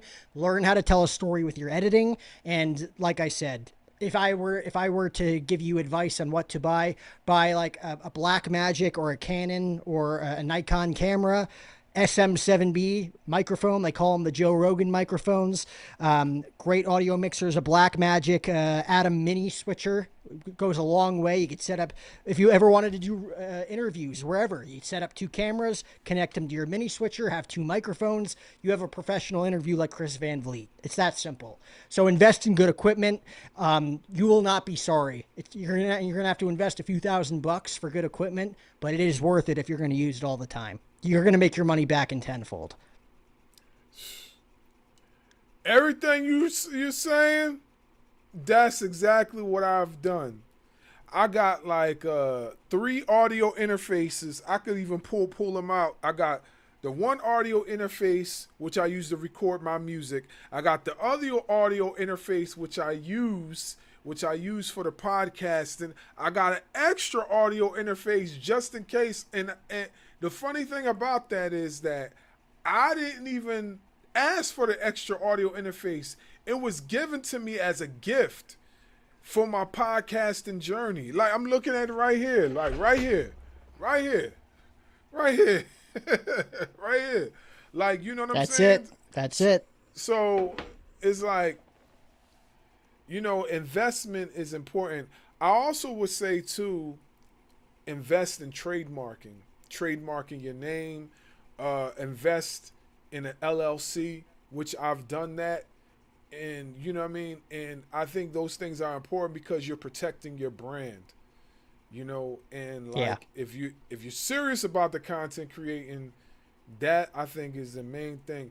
Because not for nothing, you know what I mean, it won't be the best quality, but you could easily start content creating with a phone.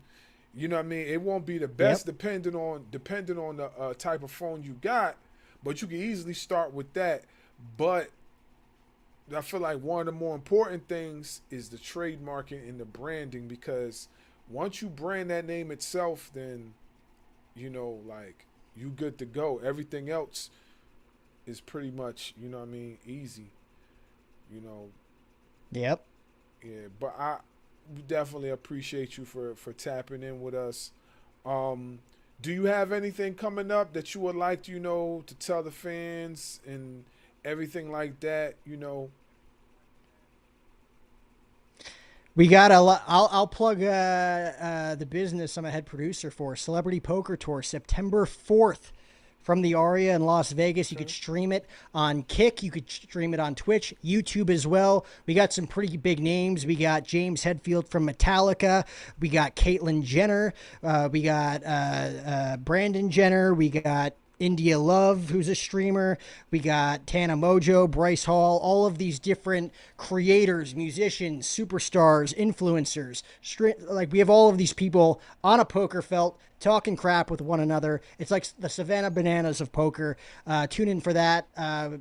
Be sure to comment, like, and subscribe on our channel at O'Hara and Friends, at Jack O'Hara TV on YouTube. We put up daily wrestling long-form content as well as shorts. Plug into the community, man. I would encourage anybody that has strong wrestling opinions to tap in.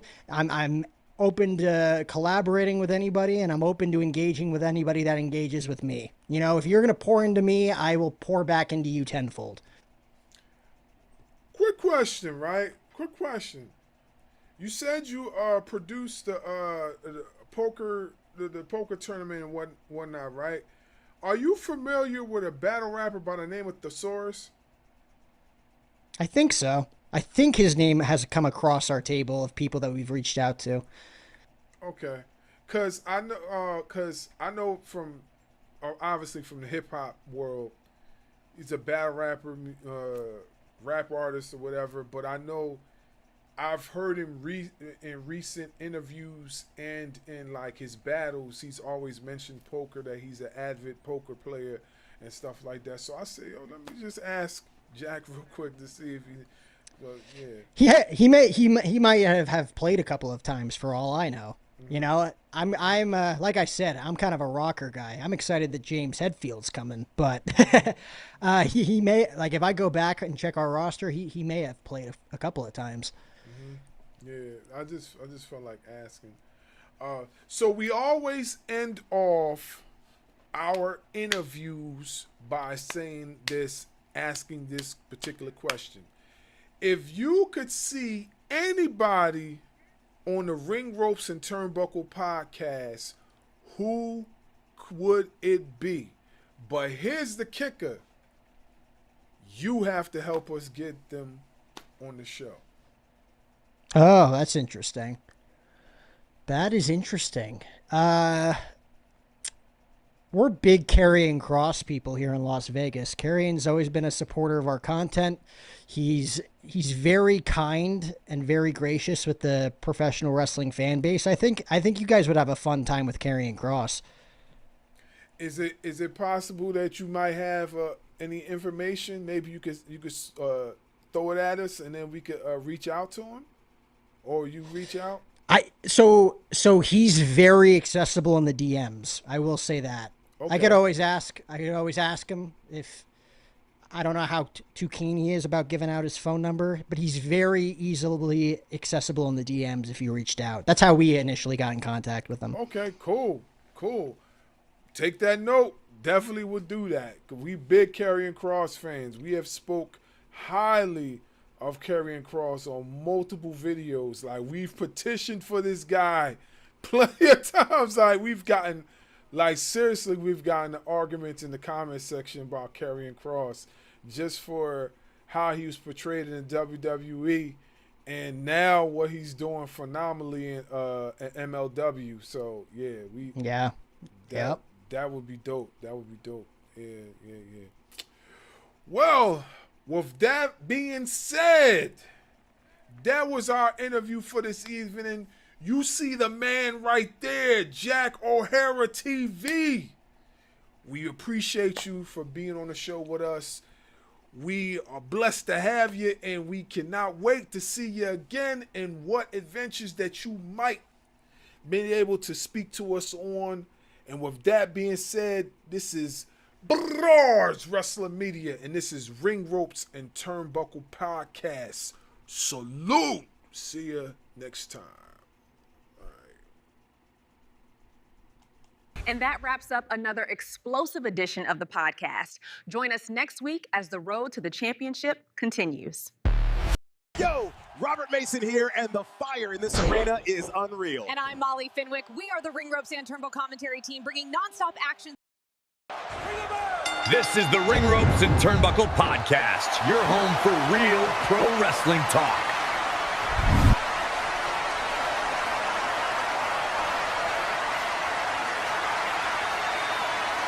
Make sure you hit that subscribe button. Yeah, we the champs. Thanks for listening. We gone.